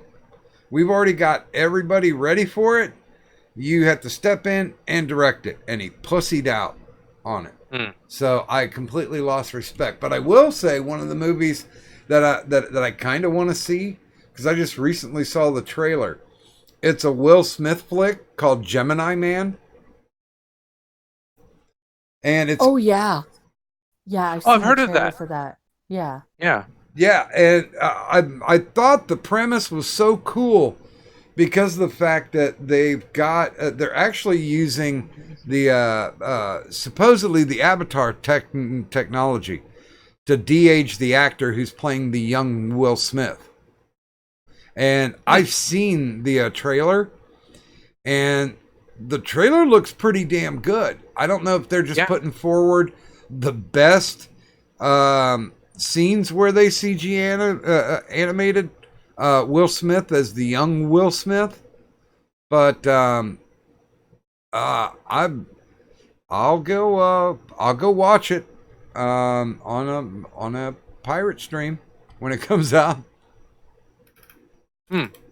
Yeah, no, I saw that. I like the aging tech. Like I saw that was like the one thing in Captain Marvel that I thought was neat. The way they did the de-aging of Samuel L. Jackson and the guy who plays Phil Coulson. I thought that was pretty good. Peter Gregg or something. That was neat. That was cool to see. It's neat. It's interesting seeing that technology develop. So yeah, and also Gemini Man. I like the premise. Sci-fi spy thriller thingy. Yeah, you got me. Yeah, they basically cloned Will Smith to make a young Will Smith because he was genetically the best soldier that they ever had. Yeah. So that's basically the premise, that young Will Smith has been sent after to kill old Will Smith. So it's like kind of like a reverse Looper, maybe. By the way, also I got to watch the Swamp Thing because DC Universe is doing a Swamp Thing series. Oh, they already canceled it. Yeah, canceled it. This is like the first time that I heard of it. So yeah, I want to go watch that too. I'm gonna go look that up. What about Doom Patrol? Is that still going? It got approved for a second season. Oh, that's good. Which is funny because like they already canceled they canceled Swamp Thing, and that was due to some financial stuff. Like that's one of the things that I fucking like an eye out. But they also apparently greenlit a Harley Quinn show. Of course they did. My biggest issues, they're having what's her face, Penny from Big Bang Theory, play Harley's voice. Wait, what? Yeah. Wait, are you talking about the animated one? Yeah. Wait, that was Penny doing the voice? Yep, that's Kaylee Cuoco. Huh. Okay. Well, All right, I didn't like the trailer very much, but I didn't know it was her, so I'll give her points for that. It didn't sound like Penny from Big Bang Theory. You mean they already canceled Swamp Thing? Yep. They canceled it because the state that they were filming it in, they were supposed to do some form of like, I don't know, it's money bullshit. And I'm pretty sure it has to do with some WB bullshit because as we all know, Warner Brothers likes to fuck themselves over when it comes to their shows and the stuff that's doing good too. Yeah. Because like they're leaving the CW alone. And I mean like the other CW, not the capitalized rent no state. But Yeah. Yes, that's unbeatable. Yeah, the Arrowverse. Well, I mean, Green Arrow's ending. You got the last season of Green Arrow coming out this year, and unfortunately, we have Batwoman. Which, oh god, oh my fucking god. I mean, I like Ruby Rose as Kathy Kane. I think she looks good. You know, Ruby Rose is hot, but I have no faith in the writing at all. Just none. Oh god. I'll watch maybe the first episode just to see. Maybe the trailers were horrible because sometimes the trailers are bad. I'll watch the first episode and we'll go. I'll go from there. Well, I tell you what. Let's read a quick list of what got canceled. The 100, 13 Reasons Why. Good. Homicide Hunter, Lieutenant Joe Kenda. I never even heard of that fucking thing before. Never heard of it. Trinkets, Will and Grace, Marvel's Wait, Agent. what? Hold on. What? Will and Grace was on air? Yeah. Yeah. Yeah, they brought it back, and it was as good as Fuller House. So well, there you go. It's good they put it out of its misery. Marvel's Agents of S.H.I.E.L.D. Yeah, final season. Yeah. No, that wasn't canceled. It's got its final season. It's getting a finale. Yeah. Well, it's one of those you can finish up, but you're done. Yeah. How to Get Away with Murder. I'm not even going to mention this one because I have no idea what the fuck it is. I have no idea what the fuck that is. The Good Place. Lucifer canceled. Or Lucifer got canceled even though it moved to Netflix. Oof. The Ranch, of course, that should have been canceled. The Affair on Showtime. Silicon Valley's finally got canceled. Dark. You, Me, Her. I don't know what that one is. Don't know what that is. Madam Secretary. Empire. Blind Spot. Wait, did Empire get confirmed canceled? Because they are also talking that it was uncanceled. So they keep bouncing back and forth on that. No, this one's the list that I'm reading from is up to date as of a week ago. Oh, okay. So I guess they re-canceled it. All right. No argument here. I don't even. Well, we know Preacher got canceled, but they were given a final season to wrap everything up, so I'm okay with that. And after over a decade, Supernatural's finally been canceled. Supernatural's canceled. Wow. Okay. Well, no, they had their final season. It's similar. But they're gonna wrap up. Okay. Well, yeah, same Lucifer thing. They've got a wrap up season. Yes, Lucifer was canceled on CW, but it got moved to Netflix. And so they recently had their new season on Netflix. Well, no, Netflix canceled it. Netflix canceled it? Mm-hmm. It's done.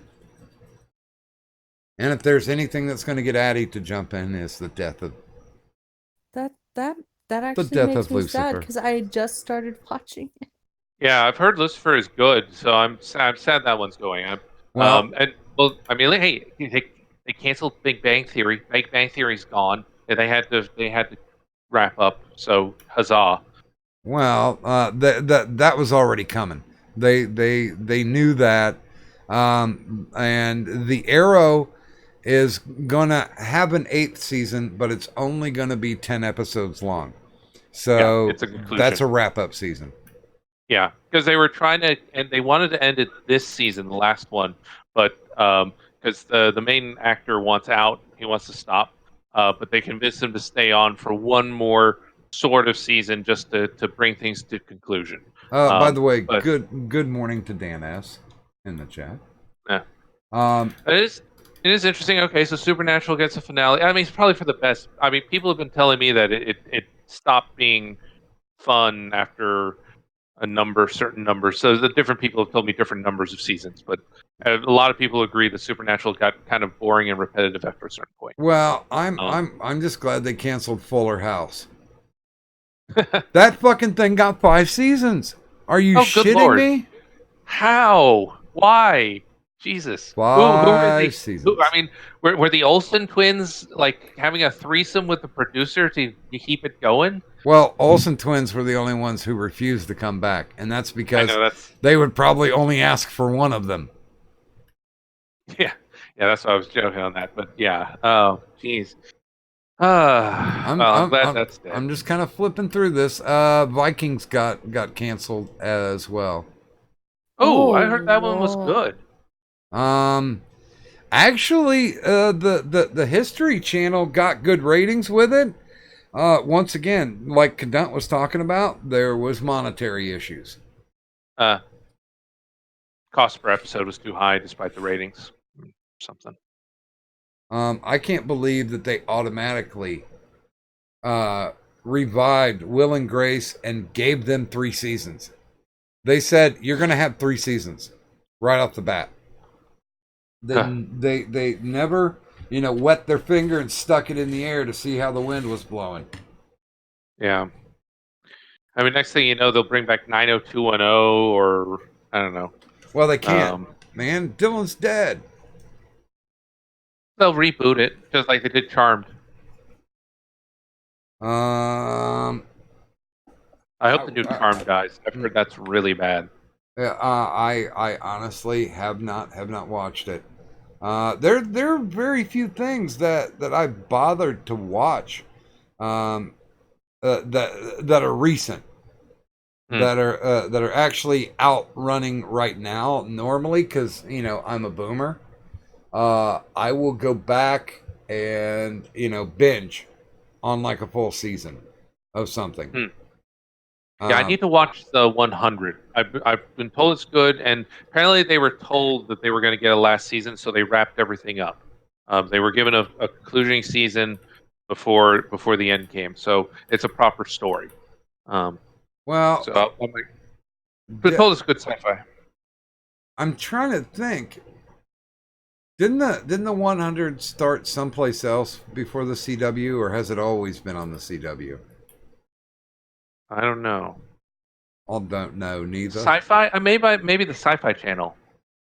I know that everything that Sci-Fi makes, they should cancel. Well, fun fact. So Sci-Fi was about, I think they did a couple episodes of something called Krypton, and they were working on a Lobo show, and they canceled both. Good. Well, DC has been pulling back quite a bit lately because, they're still talking about how the actual publishing branch will more than likely shut down in the next 2 to 3 years, which is fucking amazing. 70 years of history just going away. But hey, can we talk a little bit about 13 Reasons Why? No. And why it's such trash. a shithole of a show? I stayed away from it just because it's like oh man, the subject matter alone was like, why? I don't know. Just no. I don't need to watch a show about that. It's like someone committing suicide because high school was shitty. Well, yeah, high school was shitty. I didn't kill myself over it, but I don't need to be reminded of how shitty it was. No, it's not just the fact that she killed herself because a bad thing happened, which when I say it in that way, you know exactly what the bad thing that happened. But she made a series of cassette tapes so she could blame people and make them feel guilty about the fact that she made the decision to kill herself. Yeah. And of course, in real life, if someone has been mean to you, and cause you to suicide, they wouldn't feel bad about it. They would just be like, "Ha ha, got you." They would just go on with their life. There'd be no guilt. There'd be no remorse. They would just mock you from beyond the grave and act like they won because you Well, killed them. no, 'Cause that's how no, those people act. no. The people that she was sending these tapes to, or making the tapes about, were her circle of friends. It wasn't like, oh, to this asshole who took advantage of me. It was mostly to fuck over just one last mind fuck for her friends, to make them feel even worse of the fact that they couldn't have prevented her suicide. So is she basically like a Bella from Twilight, where she's like, "Oh, I'm so tortured and alone, yet everybody loves me"? Is it one of those kind of like Mary Sue types? Is that her character? Um, I would not call her a Mary Sue, because apparently she couldn't do shit right, which was one of her motivations to kill herself. Come on now, right. Kadant. I know you have an opinion on this. Of course I do, because again, all right. So here's one of my issues when it comes to Okay. shit, and this to me, because I learned about this show. I was warned, do not watch this because of the fact that fun fact for those of you who may or may not be aware, I have had suicidal ideations before. And this show, they apparently went to a suicide prevention. Like they actually like got some some experts when it comes to suicide, and they talked to them, and the writers they talk to them. They're like, "All right, you can't do this, or this with the show," and they did all of those things. They did every single one of those things, and what it does is it fucking romanticizes suicide. Mm-hmm. Oh my God. It romanticizes it because it's just like, no, you have a reason, like 13 reasons why I killed myself, and these people will feel bad once I'm gone, and they'll know. And it's just like, don't fucking do that. Yeah. Don't romanticize suicide, just like Twilight romanticizes controlling behavior, just like 50 Shades of Grey romanticizes abuse. Yeah. And not even because again, I'm very aware of the BDSM lifestyle. And Same. And anybody who gets into 50 Shades of Grey without knowing what the lifestyle is truly about beforehand, put themselves immediately in a dangerous situation, because if that's what they think it's like, they're fucking wrong. Yeah. We had here in Texas, where I am, we had classes about basically like deprogramming 50 Shades. So basically, so if you had someone showed up to one of the munches or one of the groups for newbies, and they said, "Oh, I love 50 Shades of Grey," you basically were like, "Okay, you need to attend this, because that's important." And the class was designed to basically take those poor souls and give them a rundown of, here's why you don't want that. Don't. So that was a good thing. It prevented some damage. But now, one show we could contrast 13 Reasons Why with Death of a Salesman. Death of a Salesman features suicide as a major plot point in it. But one thing it does right is it shows the consequences of it, because it shows the buildup. You get a sense of his motive behind it. You understand why he commits suicide, but you also get the character, like the brother who lives in his head, who tells him, "Your son's going to think you're a damn fool." That's one of the key lines. And then he does it. Then afterwards, that's exactly what happens. None of his friends show up. The insurance company doesn't pay him the money. So all he's done is abandon his family and left them poorer than when they started, because they've got nothing. And all they see him as is a coward who ran away in the end and abandoned them. So it doesn't romanticize it at all. Like, it shows you in stark contrast. Well, but This is here's the thing: the victim is blaming people from beyond the grave. And Yeah. yeah, and yeah, the writers justify, and okay, I'll give it away. She gets raped, and the writers justify that it's okay to kill yourself if you're depressed and someone rapes you. Wow, that is horrible. That is the opposite message that we should be sending to young girls, and that's probably what they were told. And I think that what it was told. Jeez, I mean, I'm the opposite of woke, and even I think that's like, no, that's bad. That's not a good message to send to young people. Let's not do that. Like, God. Yeah, I mean, a stronger message would have been if it was the mystery that it was, but she was still alive and just unresponsive to other people. You know, why is she withdrawn? Why is she no longer doing the things that she did? And then they find out that this is what actually happened. Then they could help her heal. But no, I mean, it was straight off, I'm killing myself. And you fuckers should have done something about it. You should have seen the signs when it happened. Well, bitch, if you withdrew from everybody and then whacked yourself and left a bunch of cassette tapes that said you guys are fuckers because you didn't see anything, that is definitively the wrong message to send out, especially if you're trying to get in that high school teen girl demographic. I would rather have them make a series out of My Immortal, because it's completely fucking stupid, and the kids that age would end up laughing their asses off at it. Yeah. Livestream News says, "Hello, fellow kids. Kill yourself." I'm just picturing that in Steve Buscemi voice. It's very funny. Now, didn't they get like a second season on 13 Reasons? Dude, they're on their third season. Their third and final season.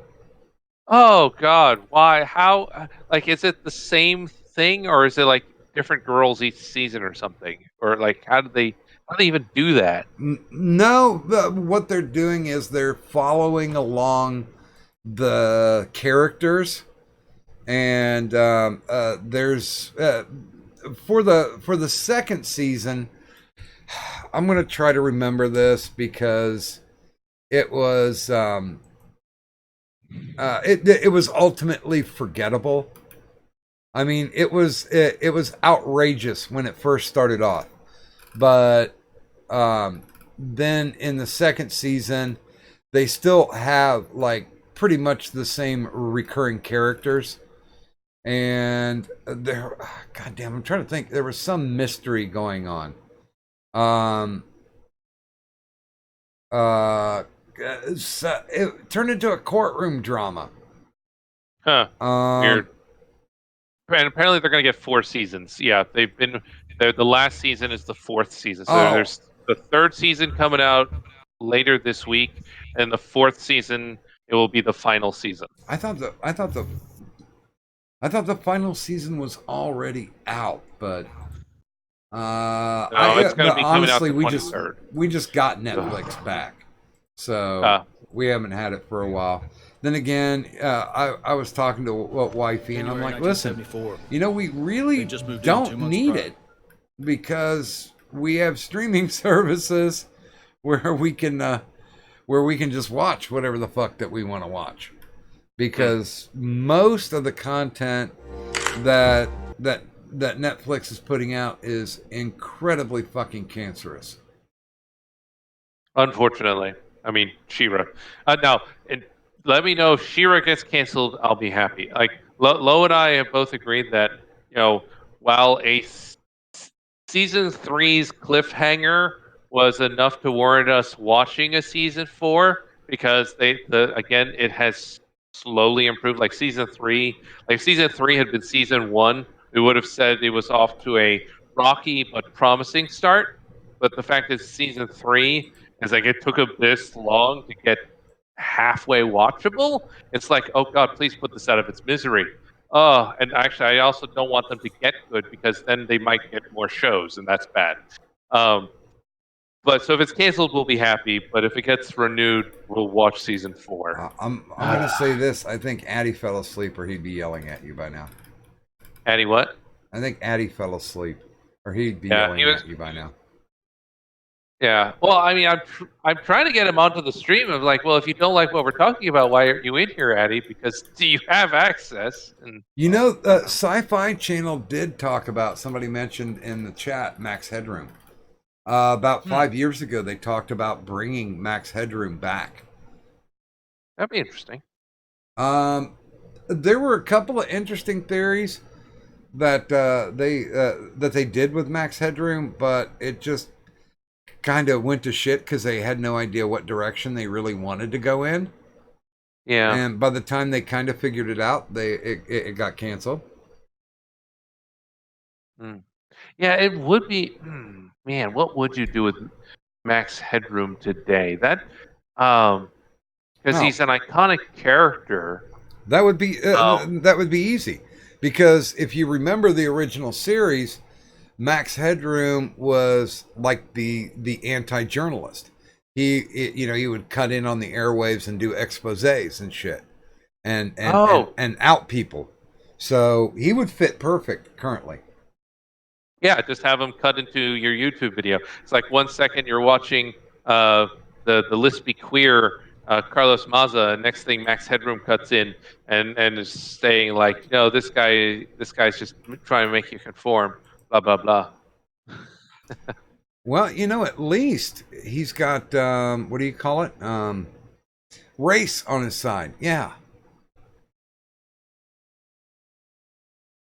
Yeah. There we go. Okay. Live stream wanted a roll. I gave him a roll. I gave him a special roll. Like a jelly roll. In the Discord? Yeah. Honestly, Wikipedia, I could see where they could bring him back and he would be kind of like a anonymous. Yeah. The Bible Ninja said they remade Max Headroom. It's Keith Oberman. Okay, that's a good joke. No, Oberman is nowhere. No, definitely not. Well, he is a talking head. That part's true. I mean, I remember. Oh, that's right. Yeah. So that reminds me of Rachel Maddow. Did I ever tell you the story? Like in the early days of Oberman, he would bring Maddow on. Rachel Maddow was like sometimes a guest host and sometimes would be like just appearing on a show. And so when she started, she was super butch. Like you could tell this is a lesbian. Like, wow, look how lesbian she is. And it was funny because over time, the more appearances she had, they actually femmed her up more. So when she started out, she had like no makeup, no jewelry, dressed like a man kind of deal. And then over time, like they started adding a little more makeup. So you would see more and more makeup appearing on her. Suddenly earrings appeared. Suddenly they do her hair a little bit more. Then, oh, look, cleavage, sometimes. And then they really girly her up. And then once she got her own show, I guess she got more creative control. So she kind of walked some of that back. But they actually femmed her up a bit. I mean, still didn't make her attractive. Like I would take Ruby Rose over Maddow. I mean, if someone said, "Hey, I've got Rachel Maddow in a dungeon, you can do whatever you want," I probably wouldn't turn it down. But I'd prefer Ruby Rose. But it was funny to see like whatever makeup artist they had, like you could tell like there was some kind of behind the scenes fight that Maddow was slowly losing the more she was on Oberman's show. It was, it's like a hidden story there. See, okay, I am drawing a blank on Rachel Maddow. MSNBC, currently their top host. Here, let me. Oh my, yeah. I'll post an image of her. Yeah, I mean, she looks way more butch. She definitely brought herself back to being more butch. So now wait a minute. Let's not be spurious about these claims. Has she come out? Is she a lesbian? Yes, she is. She's an out lesbian. She's been an out lesbian for many years. Oh, okay. Anything she can do about that neck? I don't know. Good God, Let's see. she could pick fruit without having to go up on the balls of her toes. Yes, her partner is Susan McCullough. Apparently, they're still together. They've been together for over 20 years now. So, yeah, no, she's a lesbian. Very, very, very open about that. No, I just want to make sure because I mean, Yeah, just because she looks like a young boy does not mean that she's a lesbian. Yes. honestly, she looks more like a failed independent movie director with those glasses. Yeah, the glasses are new. She didn't have those originally. I mean, I'm all for girls with glasses, but it's not the glasses I'm into. Well, I I just keep hearing in my head, it was a summer when a girl became a woman. The lead into like most everything that she would ever direct. the summer girl would become. Oh man, now I want to do a parody of Rachel Maddow as the intro, but I'll have it.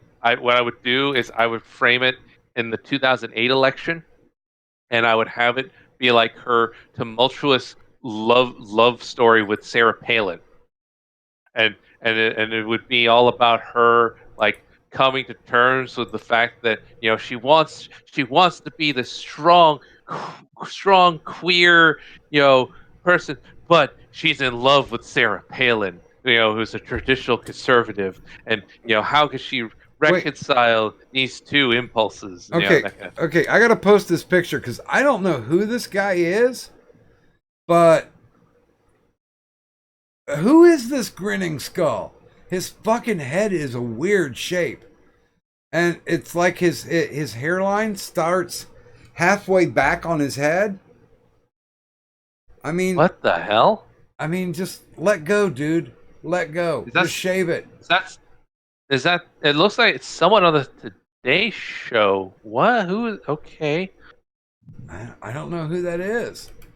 Me neither. I But- haven't watched the Today Show in years, decades. Cause that's not a receding hairline. That's a retreating hairline. It doesn't want to do. It doesn't want to have nothing to do with you. Yeah. Good God. It's none of their. I'm trying to find out who it is. Yeah, it's none of their current hosts on the Today Show. It could be a guest on the Today Show. I'm not gonna speculate. Hmm. Can you help? Huh? And Wikipedia snippet says, now I'm thinking of fanfics again. Yes, it would be a Rachel Maddow, Sarah Palin fanfic. I actually had this idea, oh man, a while ago. I was trying to get one of my liberal lesbian friends to draw it. She refused, unfortunately, but I thought it would culminate with like Maddow and Palin having like an intense one night thing that would be told in explicit detail because Sarah Palin is hot or used to be hot. Back in 2008. Understand, Sarah Palin was a definite object of fantasy for me because, oh boy, MILF with glasses, yes. Did you watch the Nail and Palin porn? Oh yes, both that and the sequel and the one with Obama. Oh yeah. There was a the fourth sequel one. with Obama. Yeah, though there was there was the first one. Then you had like a mini scene that they released, like almost like an extra with her and Obama, and then there was a sequel, Who's Nail and Palin 2. Oh wait, no, and then there was I remember the third one. I think was like an interactive disc where it's like Who's Your Nail and Palin, where basically it was like a POV porn where you could control what was going on the screen. So it was like first person perspective. So it's like you're having sex with her. And then I think the second one has her get with like David Letterman and like Hollywood types. Well, I've gone ahead and no context tweeted. By the way, if you're looking to keep up on the no context tweets, just look down in the descriptor. Right there is the link to my Twitter. You don't have to sub, but if you want to keep up with the pictures that we're throwing out, there it is. Oh, And Lisa Ann is not a bad actress. No, I like several of her films. Yes, But she is a MILF. Oh yeah, I am a fan of the MILF archetype. Dan asks, what the fuck am I doing with liberal lesbo friends? This was back like 11 years ago. This was under Obama. This is before a lot of the Trump derangement syndrome. This is back when a, a libertarian and a liberal could still be on speaking terms. Although I should point out that she did eventually stop being friends with me because of politics. Like eventually, like she and I would debate. She just eventually just got so tired of keeping people around who disagree with her that she just like cut me and several other of her more conservative friends, just cut us out of her life, just abandoned us because we disagree with her on Wait politics. a minute. I think that was around 2012 or so. Nina Hartley played Hillary? Yeah. I don't remember that. Oh man, if I think Pirate Bay still has copies up if you need to download it. I almost got Nina Hartley on the Doctor on Call show. Oh. Because she's good friends with Ginger Lynn. Oh, that makes sense. And Ginger Lynn was an amazing interview. Yeah, I need to go back. I only listened to part of it. I need to go back and listen to the rest. Good God, how old is Nina Hartley? That's a good question. I'm okay, curious. Here, guys, I'm gonna no context tweet a current picture of Nina Hartley. She's from 1959, so she is 60 years old this year. Okay. She still looks pretty good. This is a recent picture of her. So there it is. I'm saying for 60, man, she's holding up well. Yeah. I mean, it's amazing what plastic surgery can do these days. And probably exercise. I'm thinking crunches.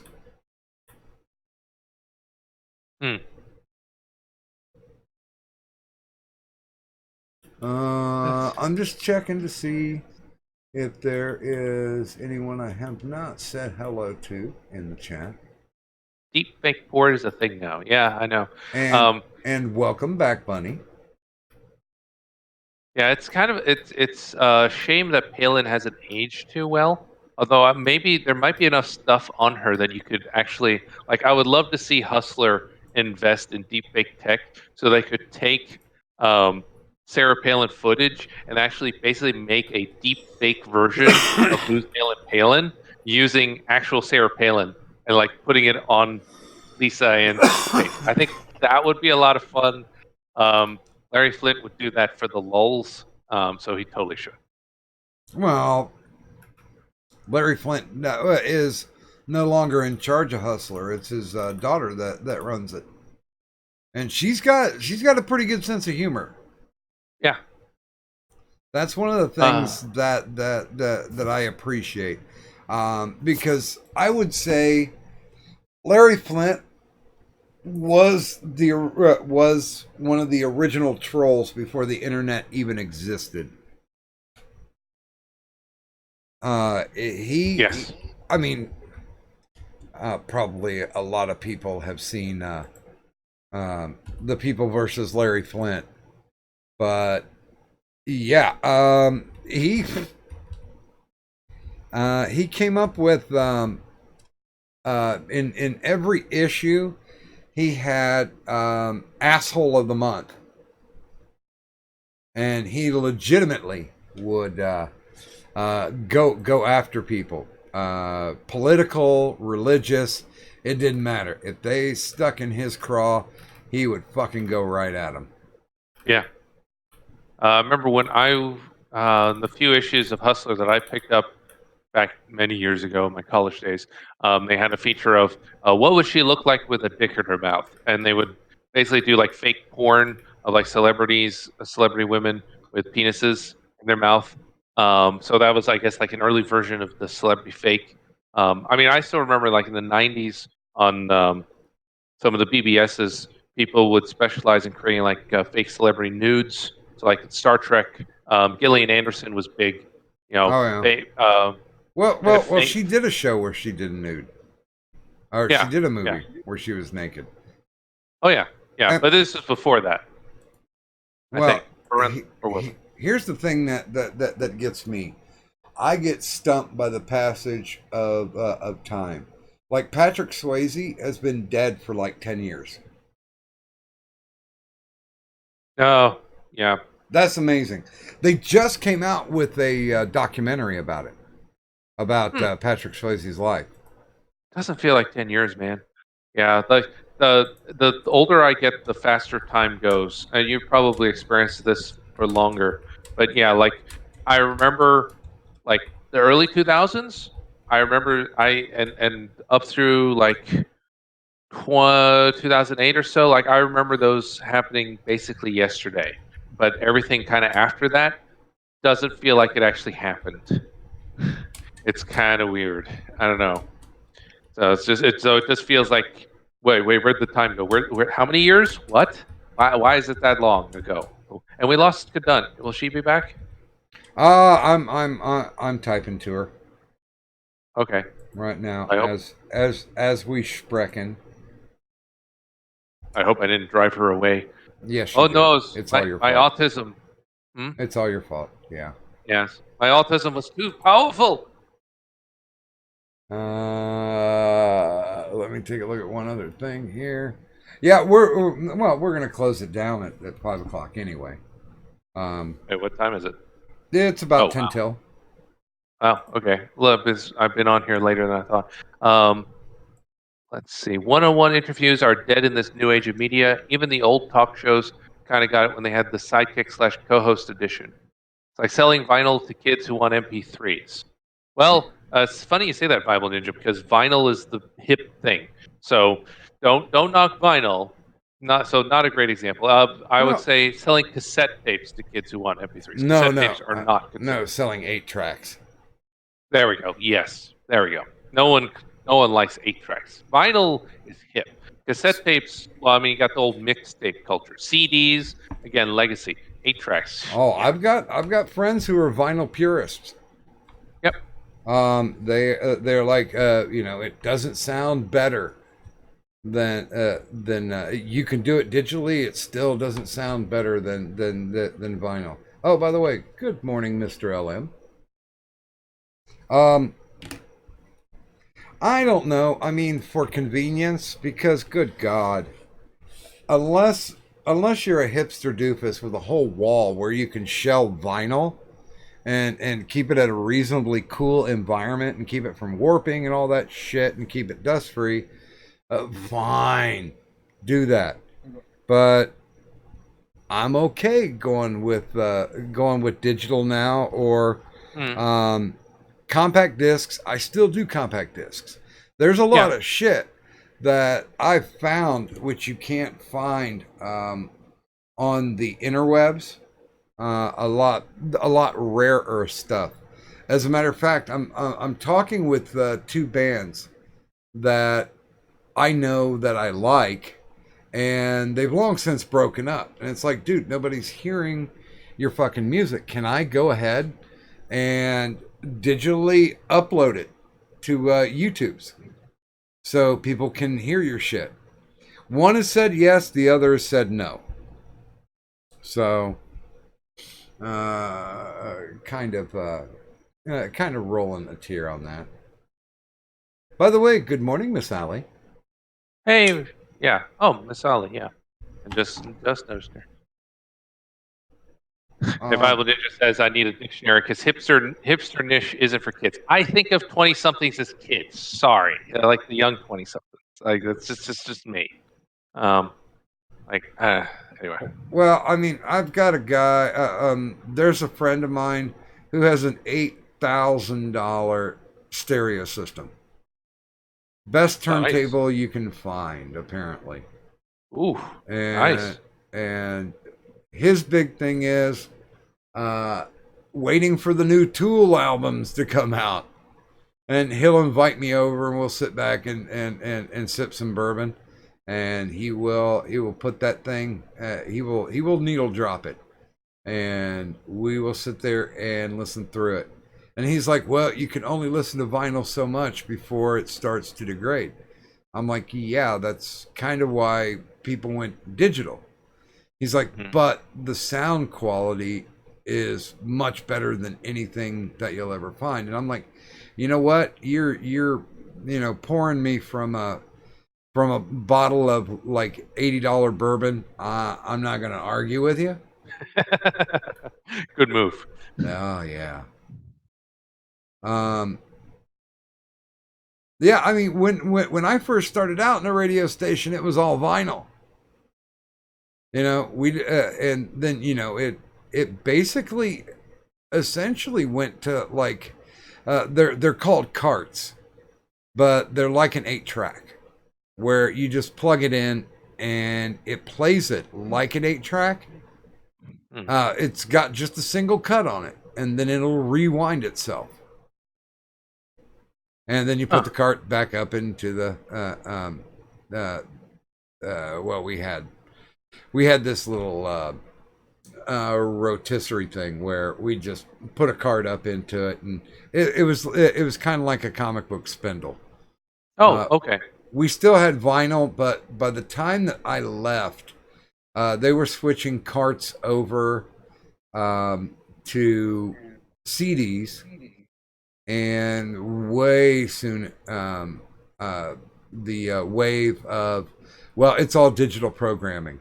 The computer has figured out between the commercials that have to be played, and we still had to do that manually, or we had to do a VO on it. But the computer was like, okay, we're assigning this many minutes. And then they would go the computer would find all the songs and load them in there for us. And then we just press the button and play, and then we knew when it stopped, and we had to cut in a commercial or do the ID at the top of the hour, or we had something local, because there was always at least one thing where you're like, and hey, if you're out in Middletown on Friday, go down to Bob's Auto Sales. We'll be out there live broadcasting. That kind of shit. Okay. Fascinating. Or if you haven't tried Donato's yet, they've got a 2-for-1 special going on with their 16-inch pizzas. That's right. Check out Donato's. It's the taste. That kind of shit. Yeah. You'd go in, you'd hit it. Most of the time, the bumpers were pre-recorded too. So,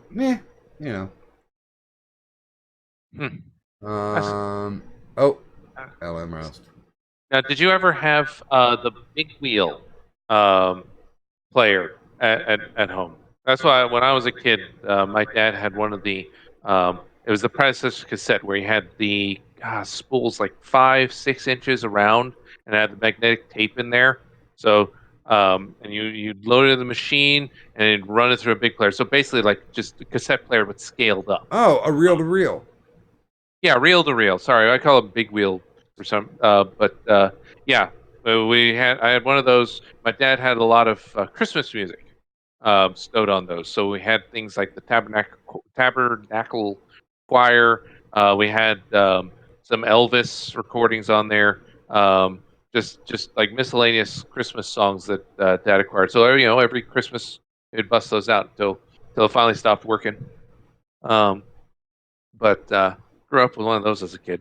I never knew how to load it. Like Dad was the only one who touched that thing. Only thing that I really remember is back in the day we had one of those console stereos, and it had a turntable, and it had an AM/FM radio, and it had a cassette player and an 8-track player. So it was all the way across the board. Any media we could play. I mean, I'll be honest, reel to reel, like we used to do radio skits and record them on reel to reel. I still have like three. I still have 3 tape reels that I would Wow. love to get transferred over to digital because fuck, they're Oh yeah, those things almost 40 years old. Oof, yeah. Man, I wonder if they still have big real player. Have you like checked out like a Salvation Army or Goodwill or something? Um, Sometimes you'll see them pop up there. That's I think what ended up happening with ours is we end up giving it away or something like that. Well, Um, I still have a cassette and a turntable deck that's digital that I could plug right into the computer and play stuff to record it. oh, awesome. But as far as it goes, I need to find somebody who actually does digital transfer services from reel to reel. There's still some people out there that have the ability. Like I've got a friend who's got an 8mm performance of when we were doing a talent show, and we were aping the Blues Brothers, and that's recorded. That's something that I would definitely like to see. I'm getting up in my years, so yeah. Hmm. Every so often, the Bruce Springsteen "Glory Days" song does play through the back of my mind. I'm okay with that. Yeah, it's Wiki, funny. We were what talking is? about vinyls. I actually have, was it 5 cases of vinyls? But these are my dad's old records, some of my mom's old records as well. But we have them in these. They're cases. They're like special carrying cases. They got like lids and stuff. And as far as I know, they're all still good. I think. I know we don't not really have anything valuable in them, but I also do still have the phonograph we got. Oh man, I don't know how old that thing is. I think it's older than me, but it still works. I don't have it plugged in. It's tucked safely away, but um, still have still have that old guy. It uses RCA connection. Nothing fancy. Mad Max Thunderdome was so bad. Ike is free and clear of guilt in my film Critical Mind. Oh, okay. Yeah. Wow. Well, no, I like Thunderdome. I thought Thunderdome was entertaining. Only thing I like about Thunderdome was Master Blaster because midgets make me giggle. Yeah, I think we've had this discussion before about Thunderdome. Like, I mean, the first Mad Max was interesting concept, but compared to the other two, the production value really wasn't there. Road Warrior was good. Road Warrior is still the best of the 4. Then Thunderdome, I liked it. It ended on a hopeful note. And Fury Road was just explosion, explosion, more explosions. Oh look, we're going to go back and do more explosions. Like, where's the plot? Oh, there is none. I Dang. like Fury Road. It was a total popcorn movie. And you people stop talking about food in the chat. God damn, making me hungry. Yeah, same. The first 40 minutes of Fury Road were good. Like when they make the escape, it's just I didn't like the whole like, all right, we're gonna turn around and go back. It's just like, all right, now you're repeating yourself. Like do something more, innovate. Do take it to the next level, and there wasn't any of that. It's like, oh. Yeah, now, Wiki, I thought this was funny that all record players came with 3 speeds: 33 and a third, 45 and 78. Mm-hmm. But they stopped making 78 records. I think it was like early 50s. But still, every fucking turntable, 50s, 60s, 70s, 80s, still had that speed on it. Yeah, I remember as a kid, I had my own record player because I had like my own little mini stereo because I had the small records, for like kid songs and stuff. And so I would adjust the speed so then everyone would sound like a chipmunk. Oh, I'd crank it up. I forgot what did that. Like if you had a 45 and you put it at 78, did it sound chipmunky, or was it turning it to 33 make it sound chipmunk? No, 33 would slow it down. Okay, 33 was slowed down, 78 was speeding up. Okay. One record I wish I kept from my childhood was I had the Transformers book where it was like it was the record and it would narrate the book, because that's how my parents got me to read a lot as a kid, was getting the book on record. So narrate it and you follow along in the book, that way you can figure out the words. But I had the Transformer one. Apparently that is super rare, very hard to find these days. I wish I'd kept it, because apparently that sucker is worth a mint. um, that's one of my regrets of throwing it away. Never thought something like that would be a collectible. Sorry, I'm doing a no context tweet of one of my favorite Hustler covers. There we go. Now, back when I was a kid, we used to have a thing called Power Records, and they would get contracts with Marvel and with DC, and they did like Star Trek and Planet of the Apes. Let me see if I can find a picture of that. But they legitimately cut down a comic book so they could do an audio adaptation of it that would fit on both sides of a 45. And, oh yeah, there we go. There's my favorite one. I'll no context tweet a picture of that. And actually, the acting was pretty damn good. So yeah, it was a comic book that came with a record, and you could just follow along with it. It was brilliant. I want pizza. I'm just saying. Pizza sounds good. Let's see. I think it was Lo-Fi turned me on to. Yeah. We were having a discussion the other day.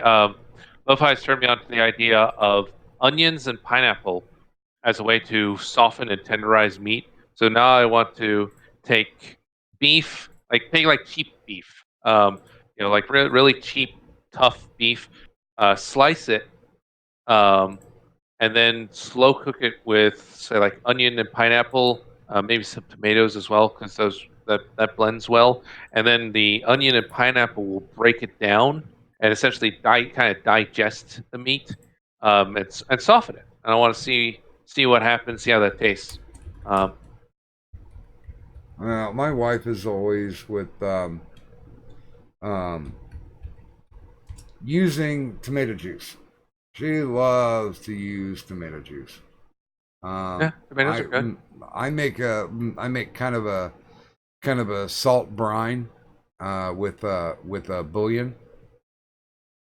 and that will cut it down too, because basically you're just trying to break down the fibers of the meat. Yeah. But I mean, if worse comes to worse, just beat the shit out of it. Tenderize the hell out of it. You got a flank steak, beat that shit down. Yeah.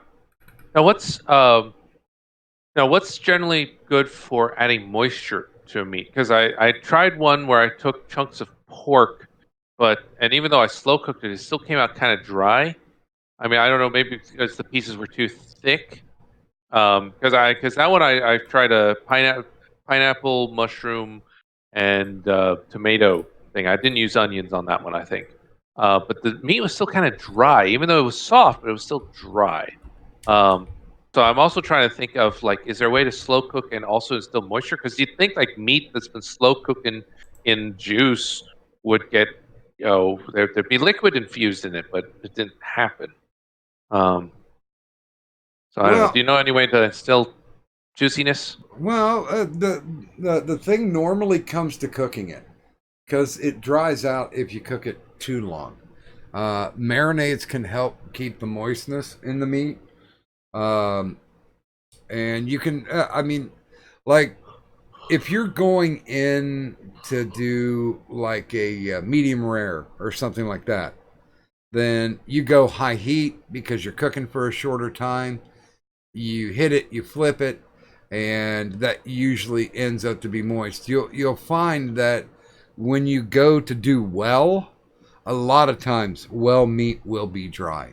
Now my trick to do it on chicken, I hate mayonnaise, but I will coat it with mayonnaise and cook it because the mayonnaise will seal the chicken. The other way I do it is I will put frozen chicken directly into the oven and let it cook like 350 for about a half hour. Usually it stays moist too because it's thawing and cooking at the same time. Okay.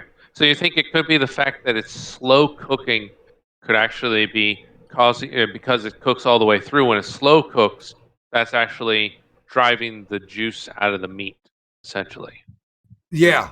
And the longer you cook it, because if you're talking about cow or deer or any type of the red meats, you're basically your flavor comes from the blood. So the more blood you have in it, of course, the more moist it's going to be. This is probably the most time I've ever used the word moist in a conversation, but I mean, you get stuff like chuck steak or flank steak or skirt steak. That stuff's going to be tough, and a lot of times it's going to dry out. The thinner the meat, though, usually the quicker that it will be to dry out. And I mean, there's a ton of different things you can do, but normally I always do a high heat, short cook, and I will normally, if it's not a great cut of meat, I will do a marinade or like a butter rub on it. Okay. Huh. That's interesting. All right. I need to try. What about like injections and stuff like that? Have you ever experimented with those? Yeah, but that mostly goes with like if you're making like prime rib or you're cooking a whole bird. I've never tried to do individual injections on just a basic cut of meat because where do you inject it that it's going to be the most helpful? You'll find yourself going all over the piece of meat, trying to squirt whatever you're putting into it. And I mean, worst comes to worst, you can always crock pot something. People underestimate the power of a crock pot. I can make some awesome pulled pork in a crock pot, and legitimately, as long as you've got the fixings to start it off, you put it on regular heat, you cap it, and you walk away from it for like 5 hours. And it usually is just tender fall apart. Huh. That does sound good. I can't disagree, Wikipedia. If we're talking about women, then moist is definitely an adjective that you'd like to have. Let's see. Is that my wife next to me on the bottom left? No, that's Patricia Paytas doing her 100 layers of lube. I'm older, so at this point, I don't think I could put out 100 layers of lube in even a day or 2 days. I'm gonna have to say maybe even a week.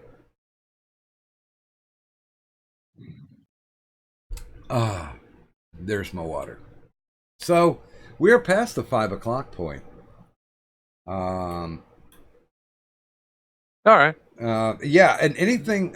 By the way, Wikipedia is saying that raw pineapple has bromelain in it, which will tenderize meat. Yeah, anything that has a citric acid base or that has an acid base, like tomato juice has an acid base.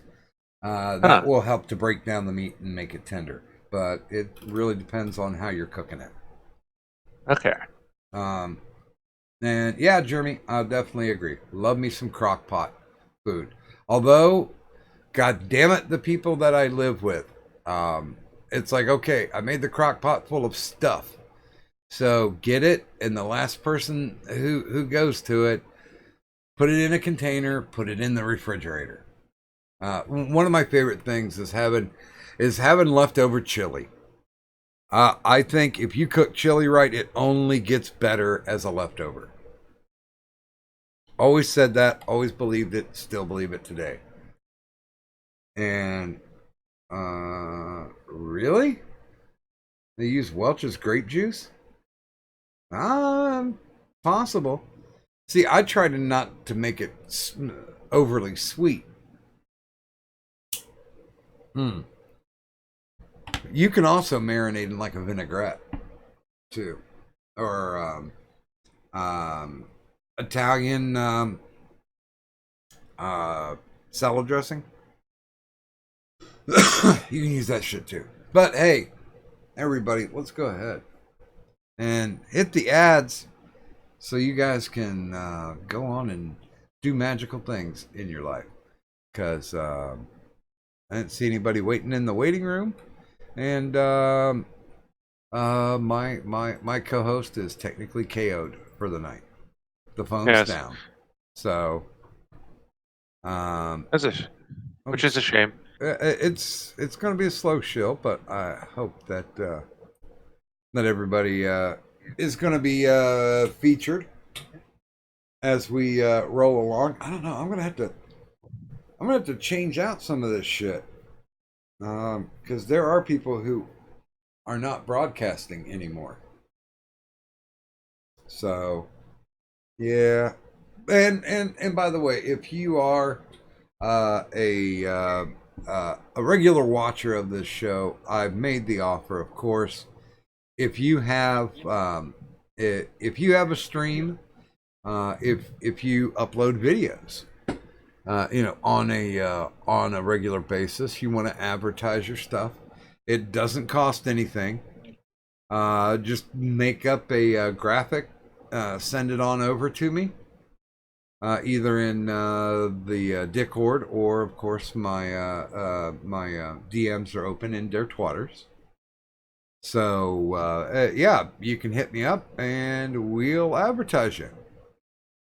Like I said, we do it for free because we want to make sure that if there are content creators out there that really do, want to get shared, and they are good at what they do, and I will say that I enjoy the content of the people that are being featured to you right now.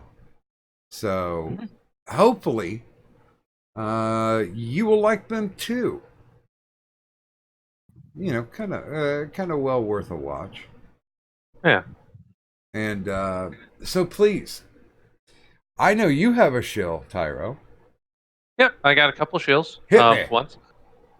So first shill is Lo-Fi, has her channel Lokemon, where she does Pokemon unboxing videos. She just uploaded a new video today. It is a guest video of me. It was shot while she was here, so it's me and her. Some lovey-dovey banter as I basically do my very first unboxing video involving Pokemon stuffs. And you get to hear me talk about counterfeit Pokemon, and you hear the first rant of many of why Charizard is the greatest Pokemon. So if you're curious why I like Charizard so much, watch the video. You will hear me explain why Charizard is the greatest Pokemon of all time. It's Jigglypuff.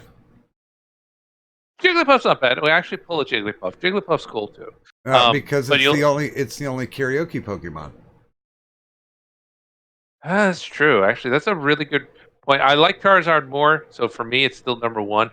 But I would say, yeah, Jigglypuff's definitely in my top 5. I would say Mewtwo is also pretty high for me. I really like Mewtwo. Mewtwo is pretty awesome.